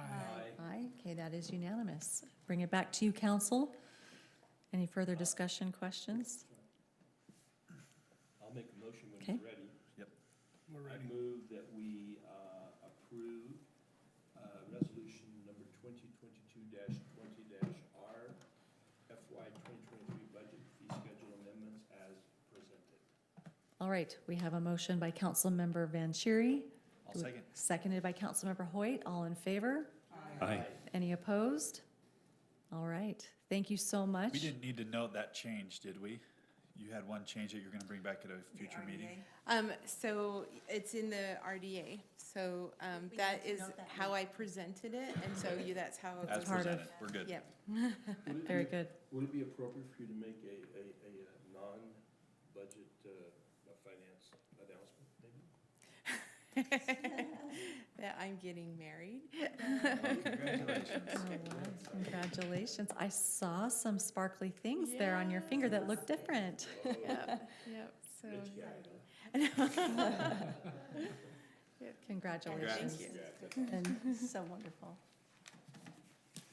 all right, thank you for staying with us through the evening. Okay, we will go ahead now to item number 13. We're rounding near the finish I'll line. make a motion to open a public hearing. Okay, Second. motion by Councilmember Powell, seconded by Councilmember Broderick. All in favor to open a public hearing for item number Aye. 13. Aye. Sorry about that. Okay, we are now in a public hearing. Thank you, Adam, for presenting. Yeah, so this item was continued from September 19th. On that meeting, we reviewed with you the development policies and standards and specifications that we have for streetlights, and then needed to actually include some of the ordinance changes that are also impacted. And so Mike Florence has put together just a couple of these ordinance sections that are new that you hadn't seen since that September meeting. That modifies these streetlight standards. The primary reason we're doing this is we're looking at shifting our current streetlight design or standard to one that is accommodated by Rocky Mountain Power. And right now, there was a question earlier by one of the residents about some of the streetlight spillover and things on this current design. A little bit hard to tell on this, but on the proposed design, this is a direct downward shining light. So the light fixture itself is actually up in the top of this cap, this crown, and the light shines directly downward. There's no glass in these, unlike our current standard, which has a glass bulb. So there's the two differences in those standards. So the glass bulb, the light is actually in the center of the fixture and emits outward. And so the new style is a more dark sky compliant light fixture where the light shines downward instead of outward. And so we still would have the ability to put a light shield if it was necessary to help shield the sides of that. But we feel like that's a better shift in desired street lighting standards. And so what's included there is then just strikeouts of removing all of these older versions, and then the wording and verbiage that includes our standards and specifications, so that when a developer comes in, they know which style of light and which specific Pacific Core requirements are needing to be met. And the Pacific Core installs those. That is our goal. And so we are working with them. That's kind of separate from this issue. We are working with them to hopefully have them take over our street lighting program entirely. But these new lights, yes, Rocky Mountain would install them. And one additional thing on 700 North, Mike wanted to bring up that the sidewalk standards on the current profile along 700 North, it just calls for a 6-foot sidewalk, but elsewhere in I believe in our general plan, we're calling out these being trail pathways, and so the standard on this, Mike's recommending that we move from a 6-foot wide sidewalk to a 10-foot wide walkway on the north and south side of 700 North. And so that is in addition to the street lighting changes. Any other comments on that? Just, you know, if BRT or, you know, whatever comes along 700 North, if, you know, if that comes in and 700 North's ever expanded, we lose our bike lanes, this would still allow us in the future to be able to have a 10-foot shared pathway or sidewalk. So it's really planning for the what-ifs in the future as well. Good thinking, good foresight. Any questions on this? No, like the idea how it addresses the light pollution and The pole and the light look very similar. I don't know that a lot of people will notice. One of the advantages too for council, you know, when we do this arrangement with Rocky Mountain Para using the light that is approved by them, if they take over the lights, we've had a couple situations where drivers have, you know, hit lights or lights have been damaged in windstorms. And then it's incumbent upon Lindon City and our staff to repair those. And so Rocky Mountain, from what I understand, Juan has shared, would be responsible for the maintenance for these as well. So that's another advantage. Yes. Any other questions for Adam? Okay, this is a public hearing. So we'd invite any public comment or questions. All right, we welcome Lori Esteban again. I'm glad Okay. I didn't miss it.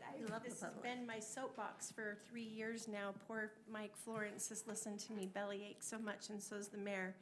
I just wanted to ask, I know you had showed me the sample in your office that day, and I drove down to Vineyard to look at it, and noticed there still was quite a few people that had put a shield up. Because I think it's a flat panel, correct? It's not a recessed bulb up into the actual top of that. Is that how it is? I mean, it's been a couple of years since I saw the one in your office. I was just wondering if it was the same one.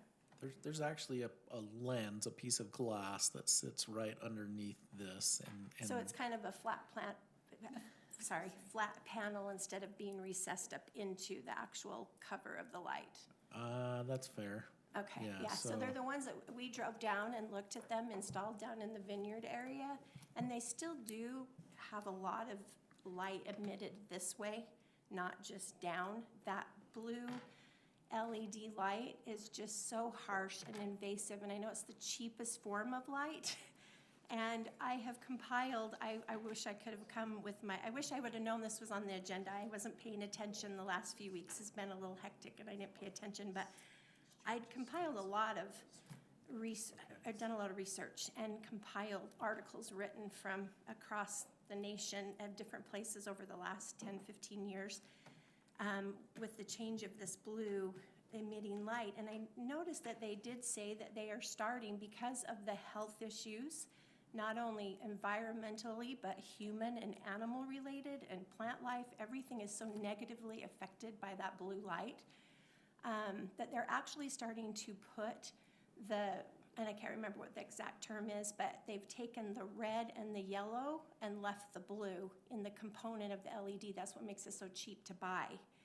And I thought, you know, how nice would it be? They are actually putting that back in. Those lights run a little more, those bulbs, but they do give you such a better, not so harsh. I mean, I know I'm not the only one that those lights are so blinding for me, they actually make it more dangerous. And I know there's been a lot of studies and different things that have been done that show that they do cause a lot more problems on the roads as well because of that blue light.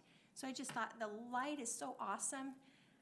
The style, I loved it, but when I went down, I still got that harsh glare coming out and noticed a lot of the people on the roads had shielded it towards their house. Put a piece of the metal tape like they came down to put on mine down in front of my road. Just because it's still, it's on so where the glass would normally be, it's hanging there. and taped up there to stop that light going this way, if that makes sense. These are some that are in vineyards, so the head is the same style, but I believe these poles look taller than what we would have, and so, Yeah, I think the height, because of the height, it makes that come out because it's not recessed in. I know out in Eagle Mountain and different places and down by Bryce Canyon and all those areas, they have the lights that are shielded like that, but the light is actually up in at least an inch or two, which helps create the downward spill instead of the outward spill. And so I love that you guys are looking at changing them, and any little help would help, but it would be so nice if maybe you could look into the bulb itself being, for instance, up here on Locust, where Pleasant Grove and Lindon meet.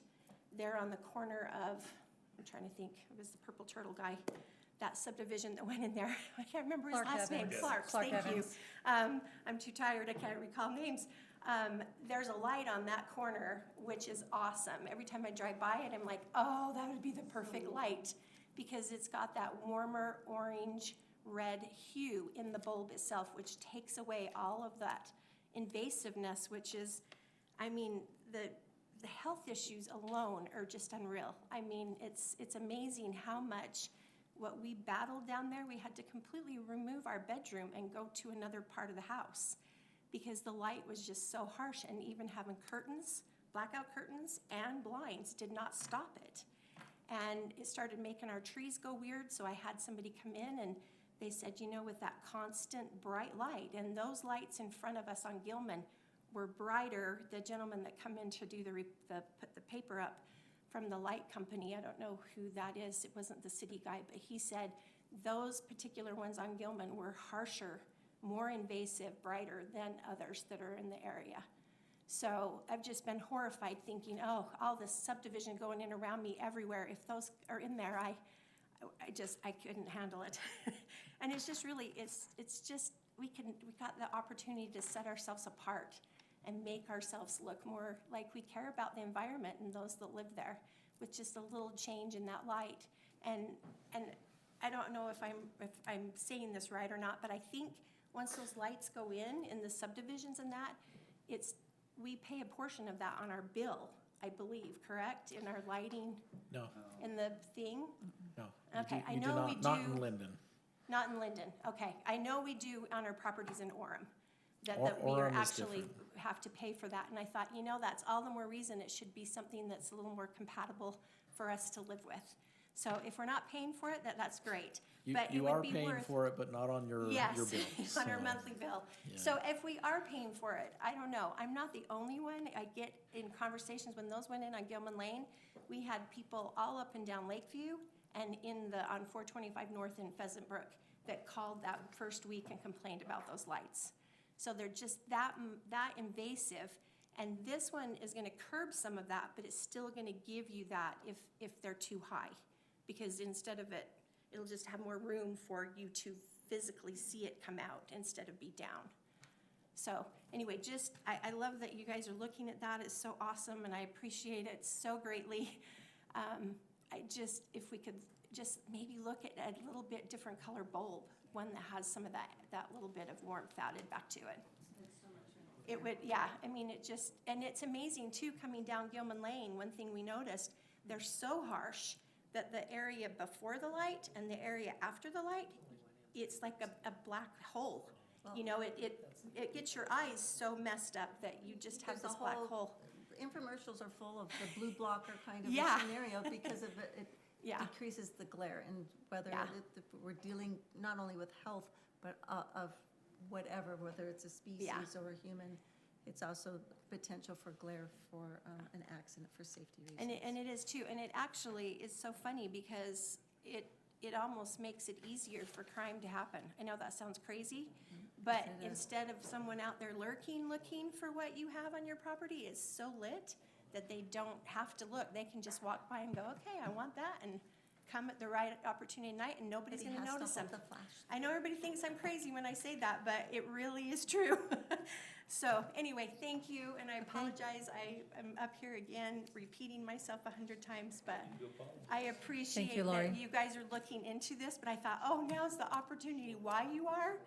Maybe see about that little different light, you Yeah. know, just that different light. Thank you for that Anyway. feedback. I'm sure staff will look into spectrum as part of the analysis on That's this. something that So these are a white light. They are not, the orange light is a high-pressure sodium light that is outdated technology. And so the LEDs that these will be are a different, they are the whiter light. Are there color choices with these? I don't know the answer to that. She's referring to the blue light spectrum lights. Yeah, these are rated at 75 watts. They have a lumen range that can be in there. We can check with Rocky Mountain Power. If you could inquire about the spectrum, if it's a full spectrum light or just a blue. Engineers, as they were going through this process, they learned a lot about lighting too, because we were looking at the Hall of Fame lights, and they learned a lot about different lights in residential versus commercial, and so they've called out new specifications for This, lighting. And basically, these lights are residential lights, and we will use them throughout, even in the commercial area, because of the height Correct. of the pole. Because they only have, So- what, 16 versus 18, or whatever the numbers So this are. photo is actually of a newer one that just got installed on Main Street. It's this little cutoff as you go south on State and then turn off onto Main by the Lindon's Edge development. So a couple items Mike reminded me of on the pole height is actually 2 feet shorter than our current standard, and so it's actually lowering that light cast out. So it's not as far.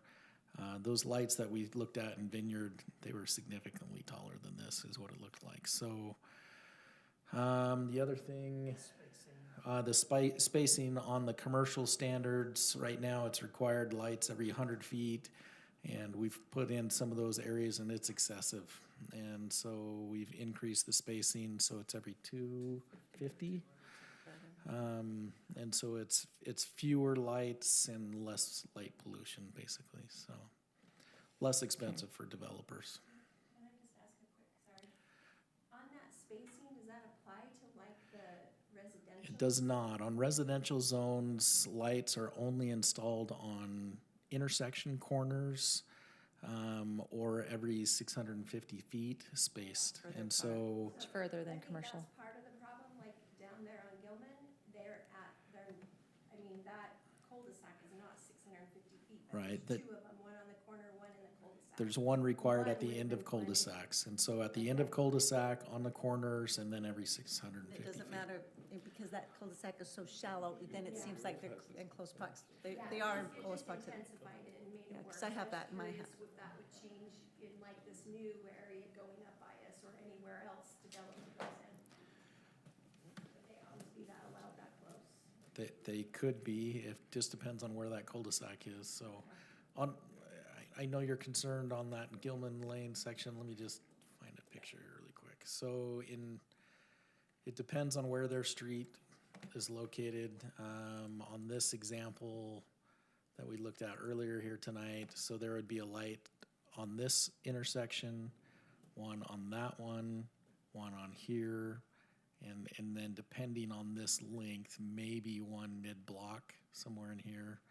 That's probably it, maybe another one on Gilman, but out on this your home's over on this side, is that correct?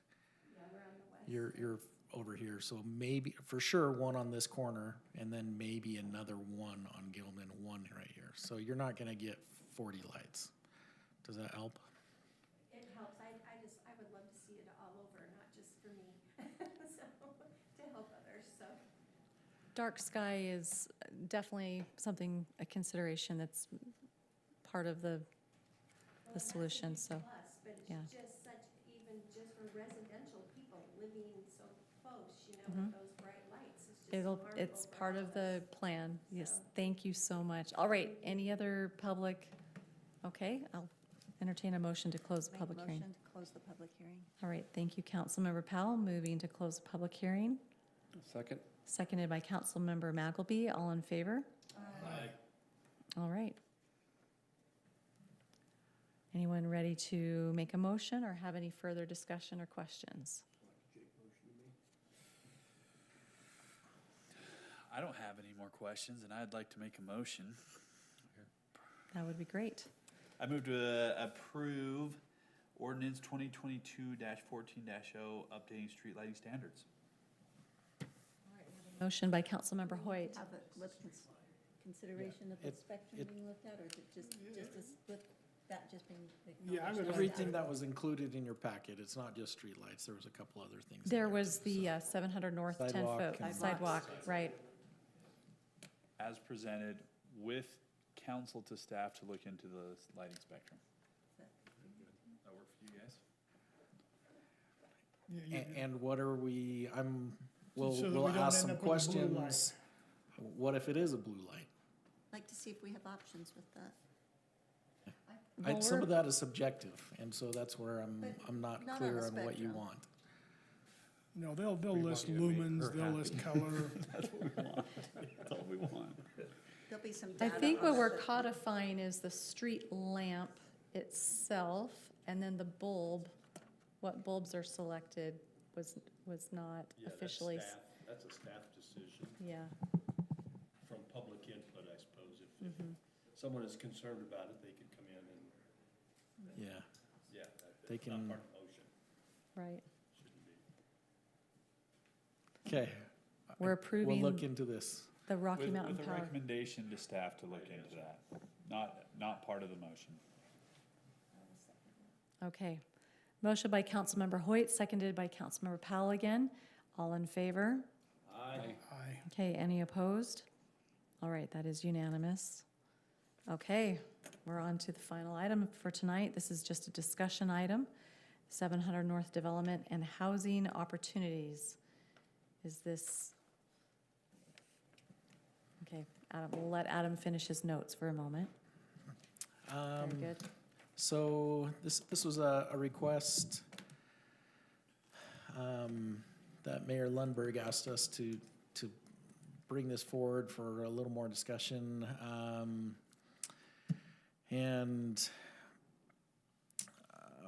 This is really delving back into this commercial parcel that was once part of our development agreement along 700 North, the depth of that parcel, and whether or not Ivory Homes would consider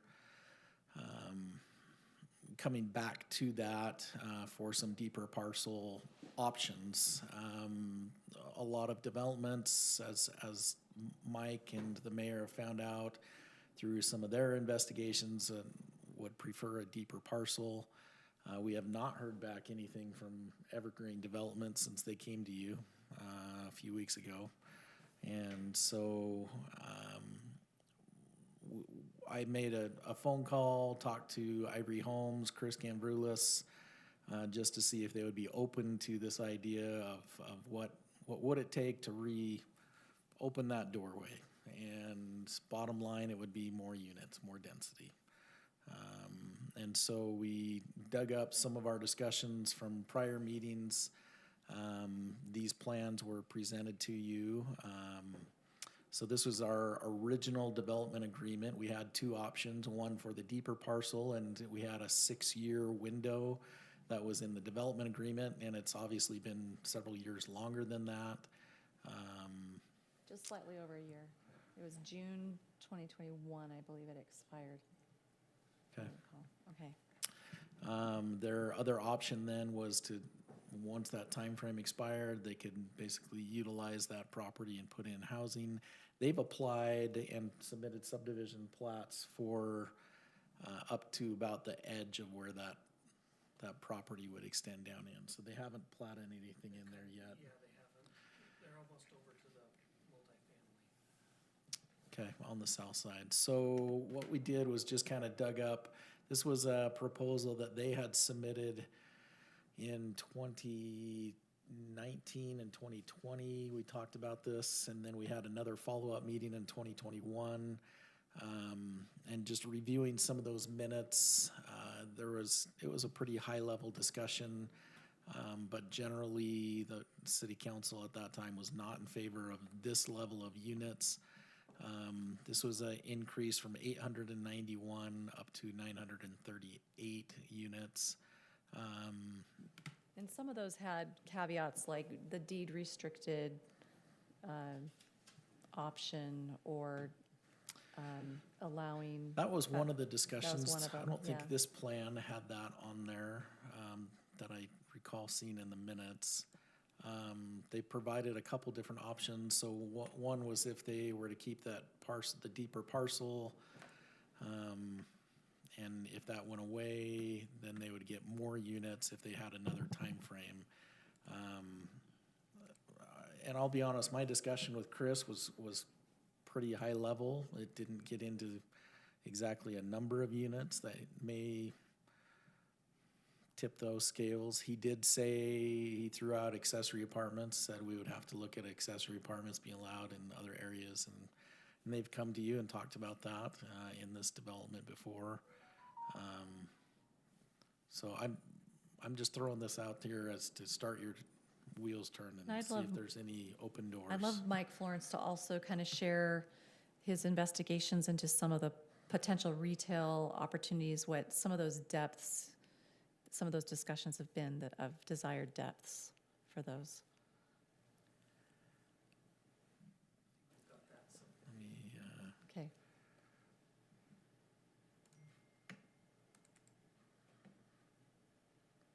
So I just quickly went through a number of the grocery store area, newer grocery store and some of the older grocery store facilities.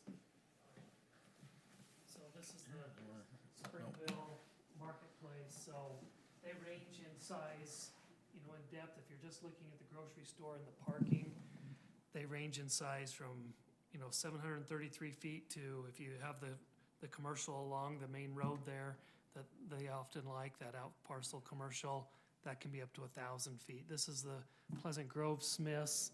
I think it's between 531 and 710. You can kind of see these different ones. The Orem Macy's, we can send this to you as well. The newer Macy's in Pleasant Grove. The Orem Harmons, it's over here on 800 North. And then some of the newer developments with Lehigh. That's, you know, so that average number seemed to be around 700, you know, just for the, well, about 700 feet. So this one in Draper's a little more compact. Their parking is more lineal than it is right out front. And then the newer one in Riverton there, I think that CenterCal did this development. And so if you're looking at just a grocery store with parking, you know, you probably need, you know, 700 feet. If you're looking at that out parcel retail, you know, you're looking at more 850 to 900 feet in depth. So. And this only takes in some of the bigger ones. This doesn't take in like a Sprouts or a Trader Joe's. Those seem to go in a lot of strip malls, or, you know, that have some associated retail on each side, and they don't have as much parking, and, you know, those are around more like 400 to 550.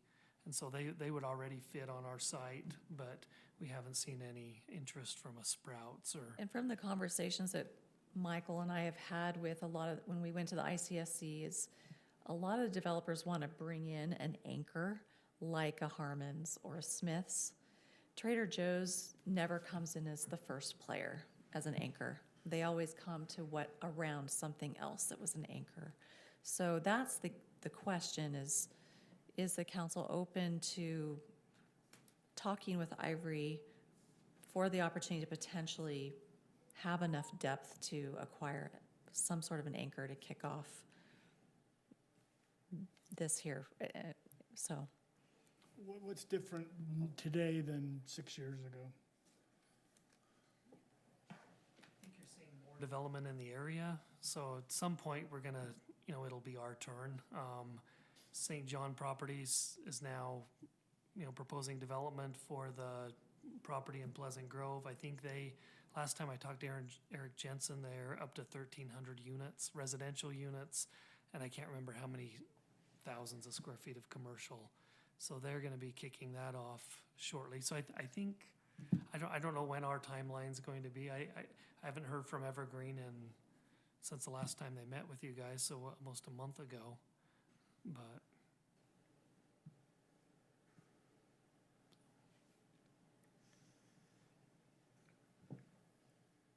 All right, any thoughts, any questions?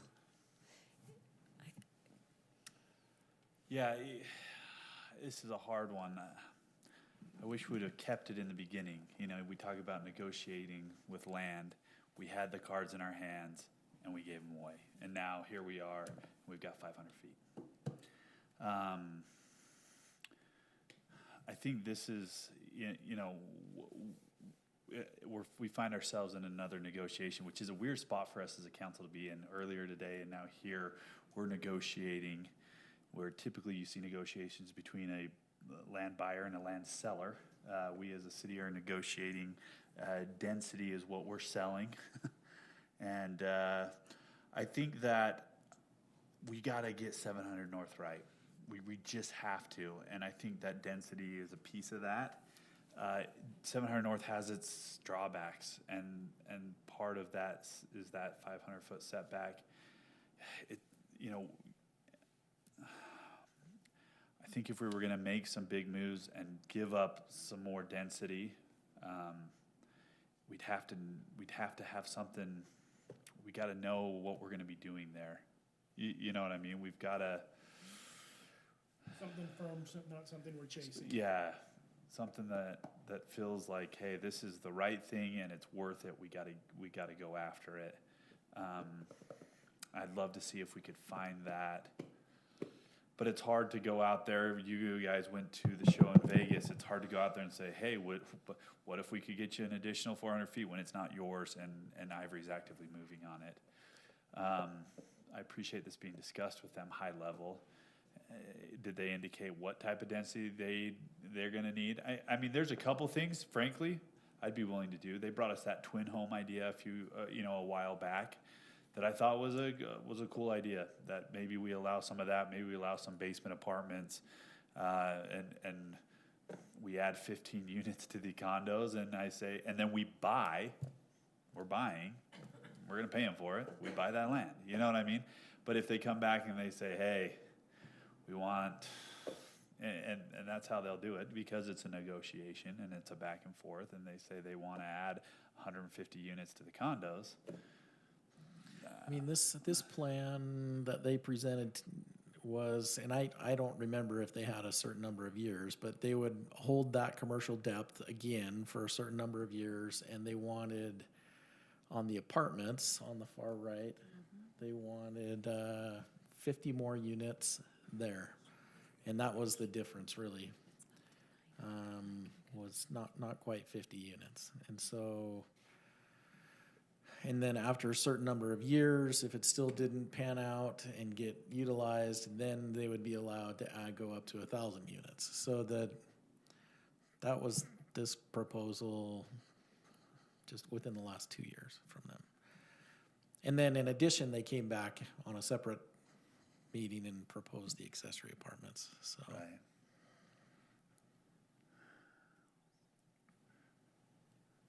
the multifamily, we have that plan in. That's probably going to go to Planning Commission on November 15th, and then it'll come to you guys shortly after that. In this instance, the development agreement requires both Planning Commission and City Council approval for the multifamily phase. In that piece?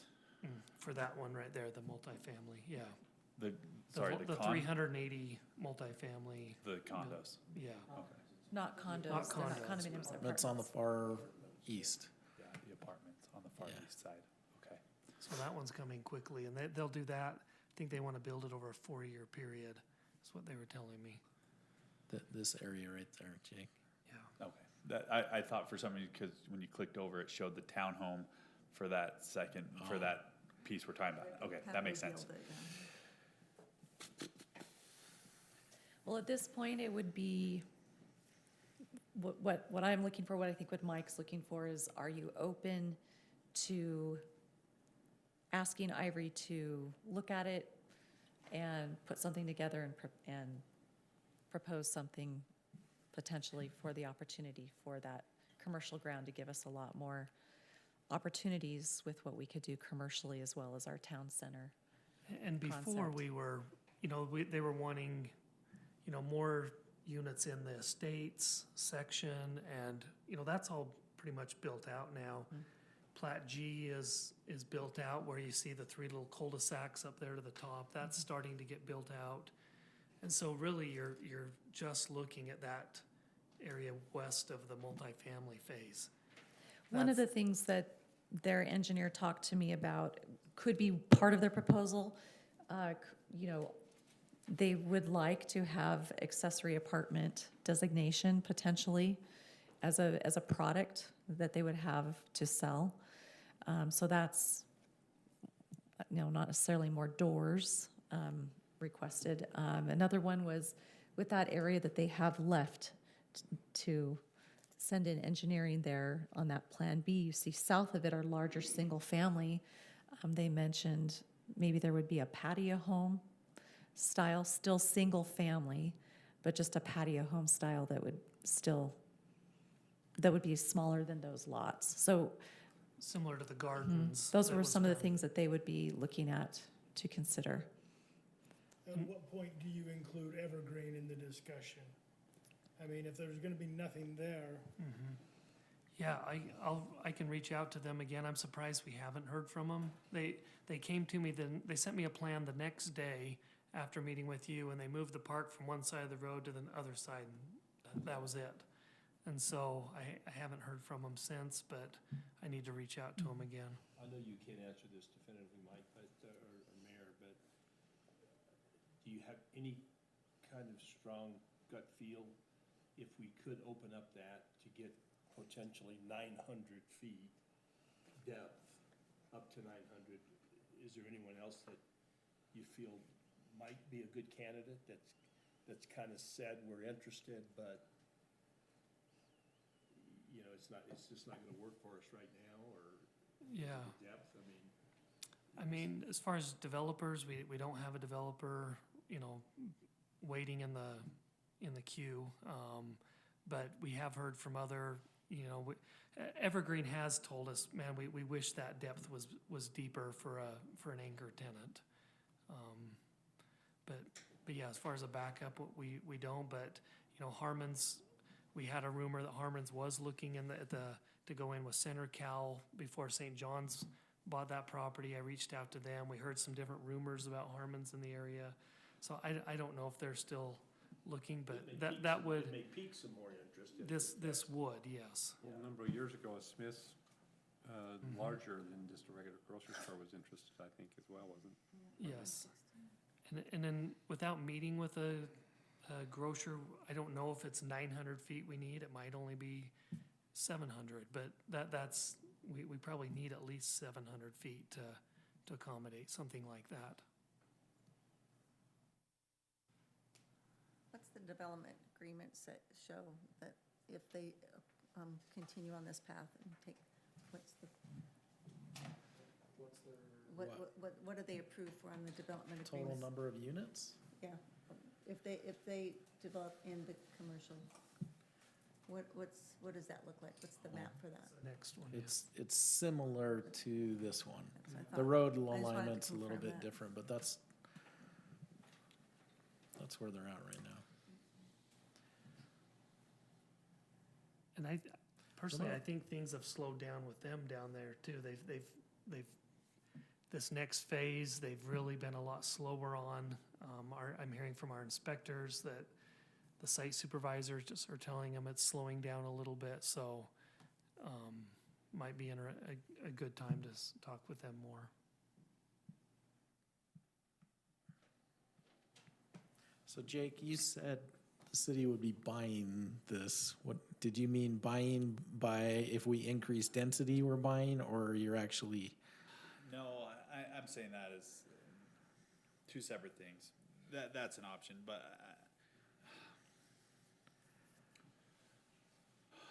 yeah, I don't know. I think I was following that down a rabbit hole where maybe we're purchasing it and holding it. I just want to find a way that if we're going to give them something, that we are certain that it's that it's ours, you know what I mean? That it's not gonna be, that it's included in the commercial piece. And I don't know if we can do that without buying it, and maybe there is a way, and I don't know. I mean, if we came forward and said, we're gonna throw out, whatever, 60 new apartment units and allow accessory buildings across the entire development, accessory apartments, but you gotta transfer that land to the city, I don't know why we couldn't ask him that and do it through a development agreement, but I would think it would have to be a pretty big carrot, though. It'd have to be.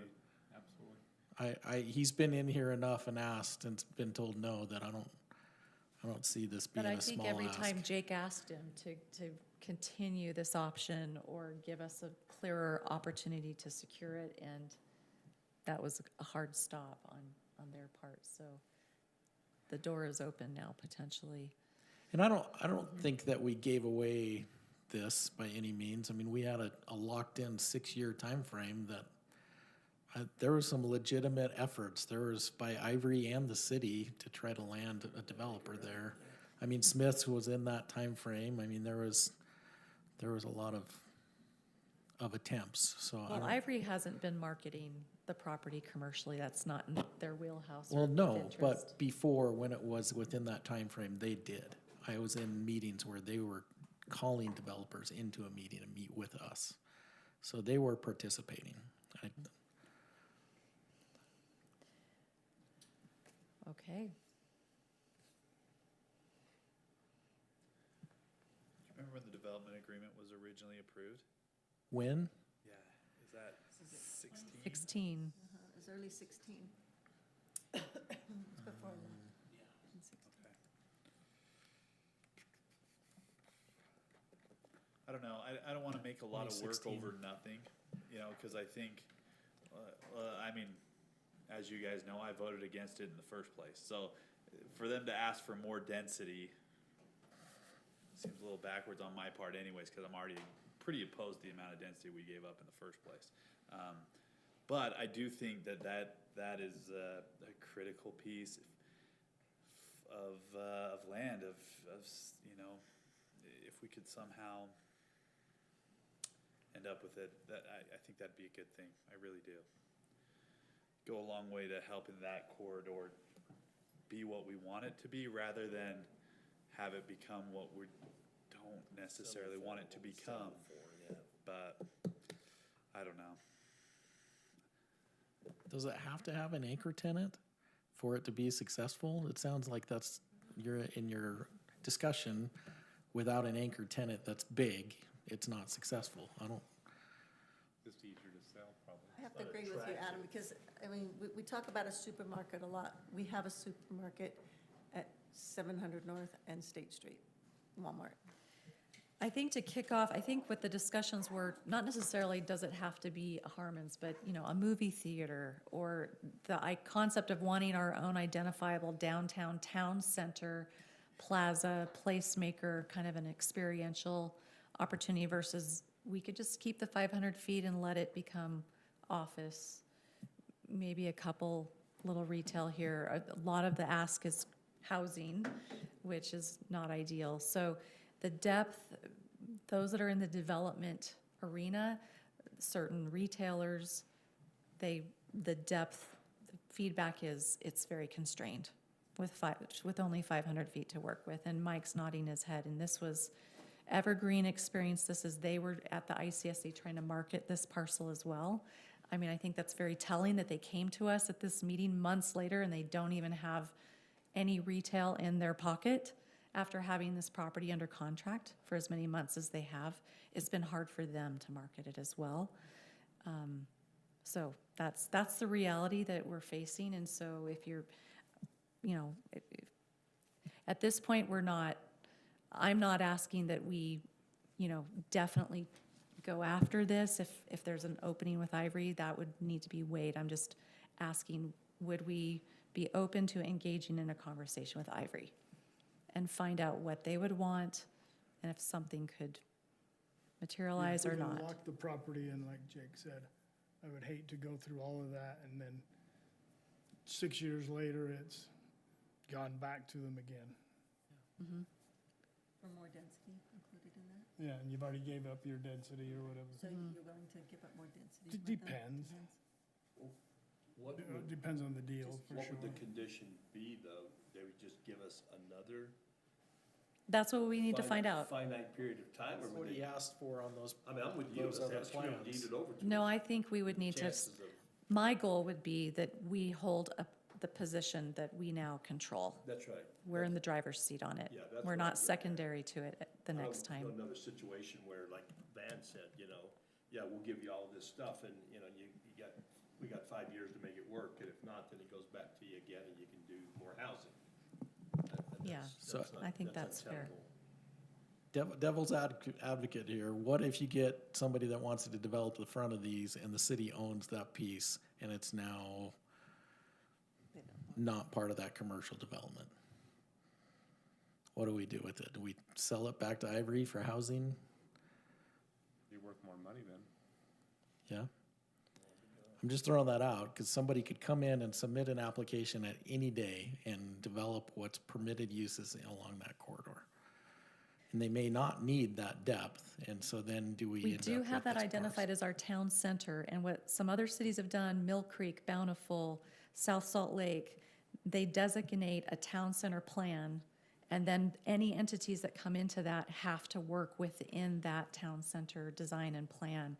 We already have that somewhat scoped out, and other cities have, I've spoken with other mayors at the league, and we could, glean from them how they then guided the development that they were looking to have come there. And Mike's nodding.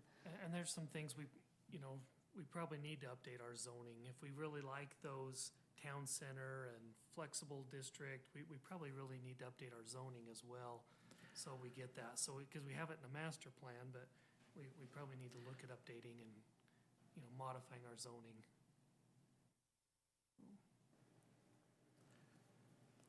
So now you're just asking, are we amenable? To just start a discuss, to to start a ask Ivory discussion with Ivory. to look at it and throw something at us and see what we think. I'm interested. I think it's a good time for both of us to do that with the softening of the market, and they're gonna have to maybe do something different than they had hoped where their land is currently, because it's not selling or won't sell because of the softening and all the issues that are taking place in our country right now. I certainly support moving forward, at least with discussions and possibilities. Makes sense. I am, of course, willing to, open to discussions, but I've been with this project since 15 and not personally willing to give more density for that, so I don't know what they would offer. I think that'd be tempting from my vantage point, so. I think with Randy's comment, if we had the movie theater saying, we'll come in if we can do it here, then it's like, yeah, okay. Maybe. It's just hard when we're not there, but it's a chicken or the egg scenario. How do you guys go to Vegas and bring people in when we don't have it? And so, And I do feel like. It's a little bit of a tough Having situation. gone through this, and of course, I was not here for a little bit of that, but it feels like a shell game oftentimes with, I'm saying that in an open meeting, but that's what it feels like with them. They'll say, we're gonna do this and that, and sometimes you kind of forget what ball the shell is at, what shell the ball is under. And so I guess for me, just to keep it clean, I would say, I've given and given density, I think in an appropriate way. Also, I like the way it sits here. If they were to develop it, I don't want it to be little townhomes and whatevers. I like this fact of small, single-family lots. So that's something I want to preserve on that side. That's always been the vision, and I just don't want more density down there. We've got enough, so. Unless they came with an absolute signed agreement with somebody, then I guess I could maybe But that may be stomach something they're interested in, is those smaller lot, garden style. Those sold really well. They're a 6,000 square foot lot. They're the maroon color on the plan. Right. Those sold really well down there. And it's a Is that a great little neighborhood. age-restricted area, the garden homes? No. They marketed it, or they told us they were gonna do 55 and older, but It's not. it's not. It's not. So, but it's a They will be beautiful eventually. neighborhood though. Youngsters. Yeah. I do think if you're looking at the market right now, they do not want to be selling single-family homes there. It's just not the time right now to sell single-family homes. And so I think that Hang on to it and wait. they'll wait it out. And I think that, Unicorn. you know, what they would like to be doing is more condos, more townhomes, which is what's still selling right now. And so I think that, I don't know, I don't know that it hurts for, you know, and cottage homes, I don't know that it hurts to tell them, hey, council discussed it, and if you brought in an anchor tenant, they'd be, you know, willing to play ball with some cottages, with whatever it took, if you brought in the right person and buy that from you. I don't know, you know, they're pretty connected, and I think we advise staff the same thing as you're talking to the evergreens. Hey, the council's willing to play ball and get that density or get that depth if we, for the right thing. You know, it's not for an extended stay hotel, but it probably is for a movie theater and a Cheesecake Factory. You know what I mean? It's really about what is our vision for 700? And at this point, we took the passenger seat, hoping, you know, partners would come forward. Some cities find that, you know, sometimes the timing doesn't align for that. And here we have, you know, this opportunity is limited, the timing for this. So some cities do proactively act and lead out in some of their development. Mike has helped South Salt Lake do that with some strategic locations. And as strategic as we view 700, we really want it to be special and not just, you know, every other typical commercial. We have a vision there for something special, an identifiable downtown placemaker. That may be something we should investigate as a council, how other cities have done this, and so that we can control the timing and how that might flow. There's things to consider. That's. And it does take some time, you know, Holiday City, if you've seen their town center with the Harmons, that took 15 years to be able to develop all that. And, you know, with South Salt Lake, they're 20 years into it. So it does take some time to, you know, get the property, put a good plan in place, get the right partners, you know, to be able to have that downtown that you want, so.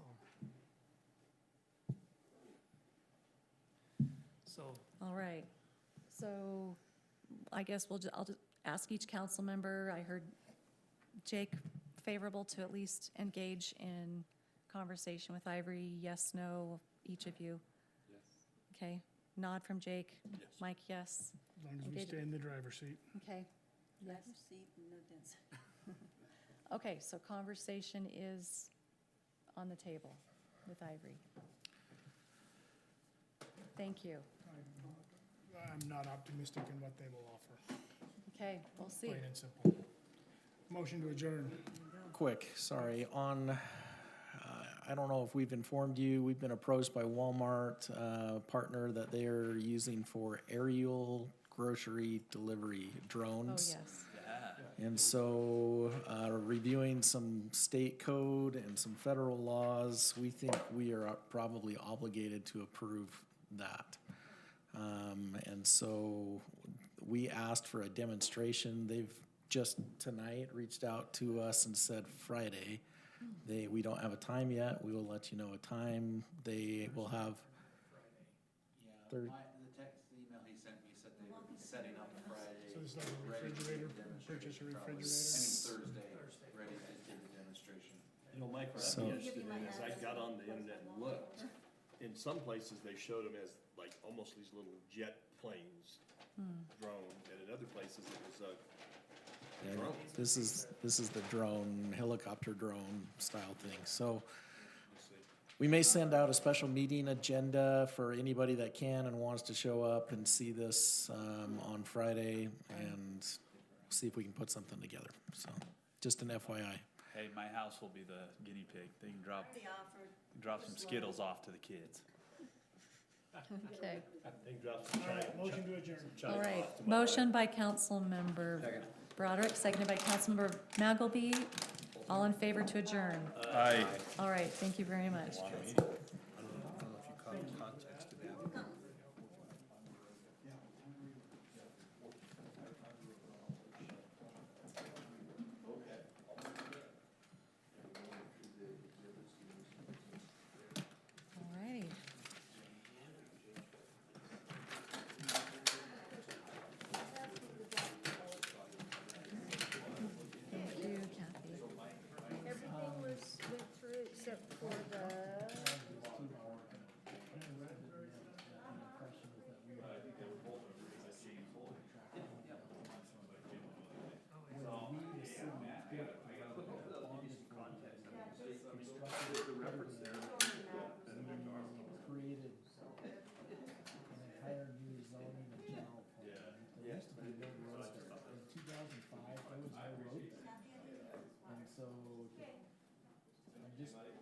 venting a little bit that, we have been, we've been there, we've met with multiple developers over the years.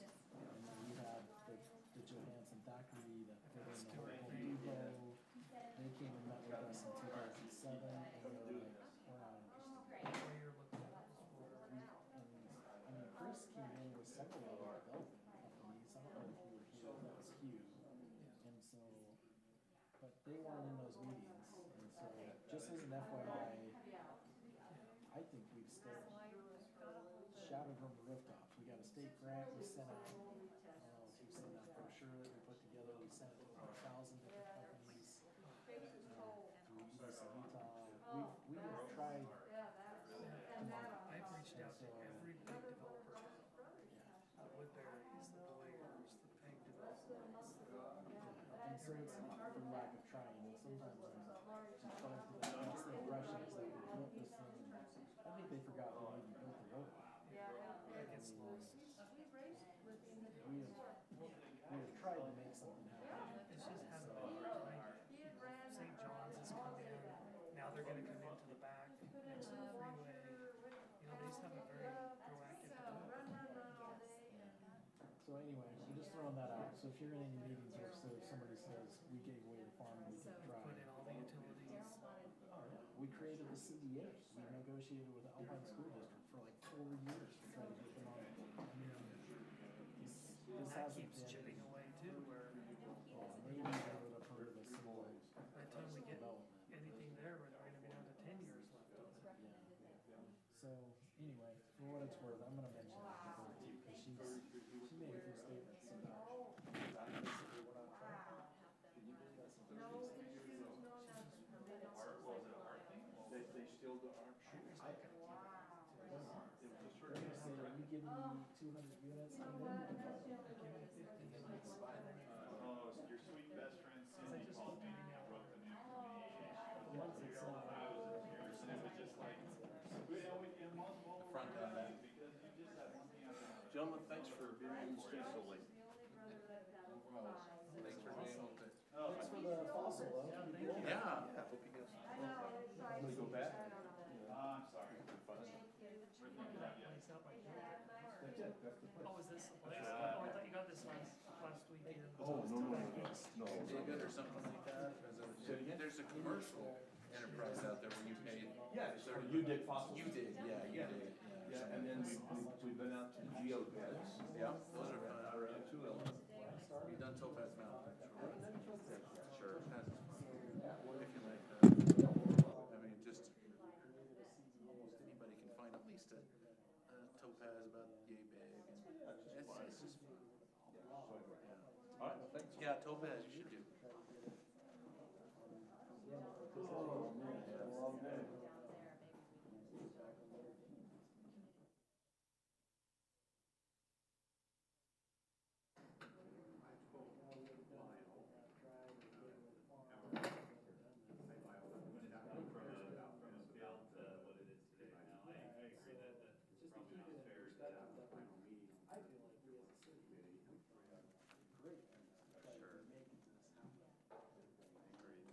And I need to probably rephrase my comments, because what it is, it's from, from when we've come on, because I remember the very first city council, not debate, but meet the candidates, it's like, yeah, we're gonna bring all these businesses in. And that's maybe where I feel like,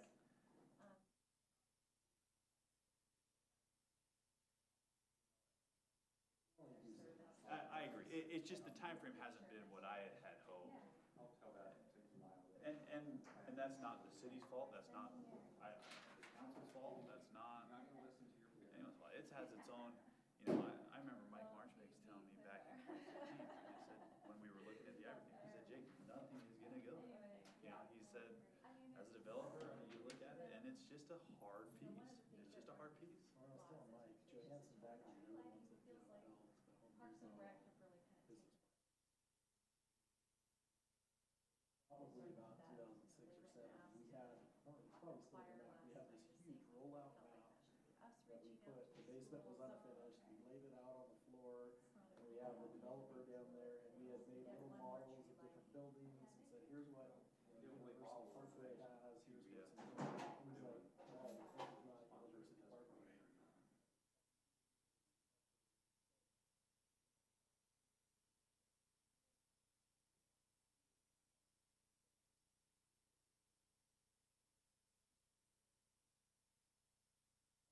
after they had already committed on it.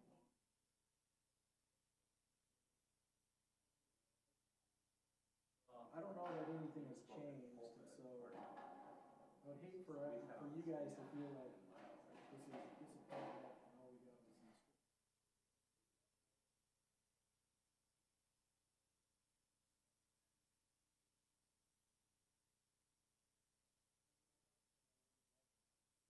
No, it's been hard. I mean, you think about the Center Cal layout, that site plan that they sent around, which was.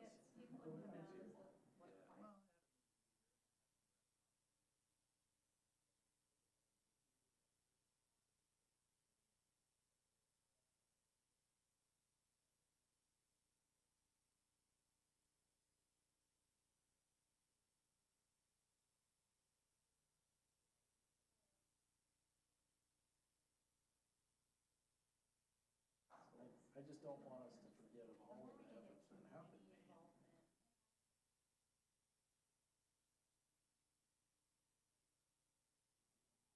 Jeff shot in the Larry Miller group, the movie theater guys, right?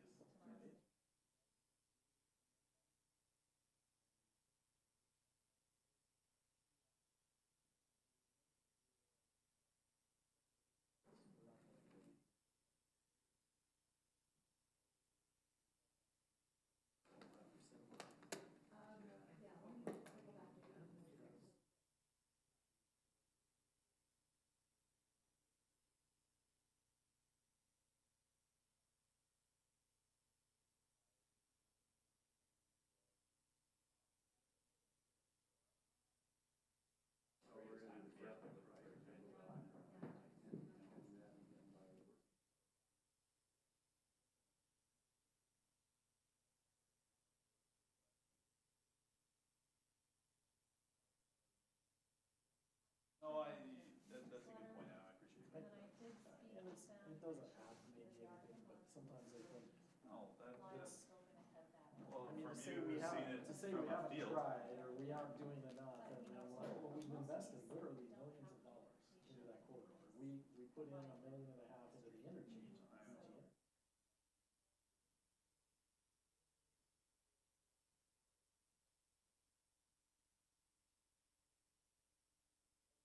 Or the general feeling to be, we didn't get a grocery store in there for a quarter or something. You know what I mean? You just think,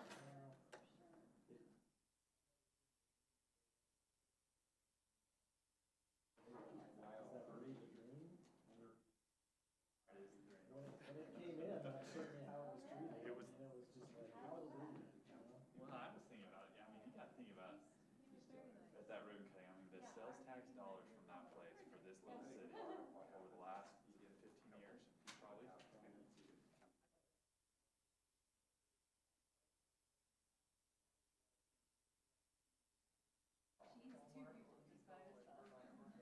I bet you could draw a number there. Appreciate you both. Thank you. Thanks for your efforts. Was, they approved the one while I was gone?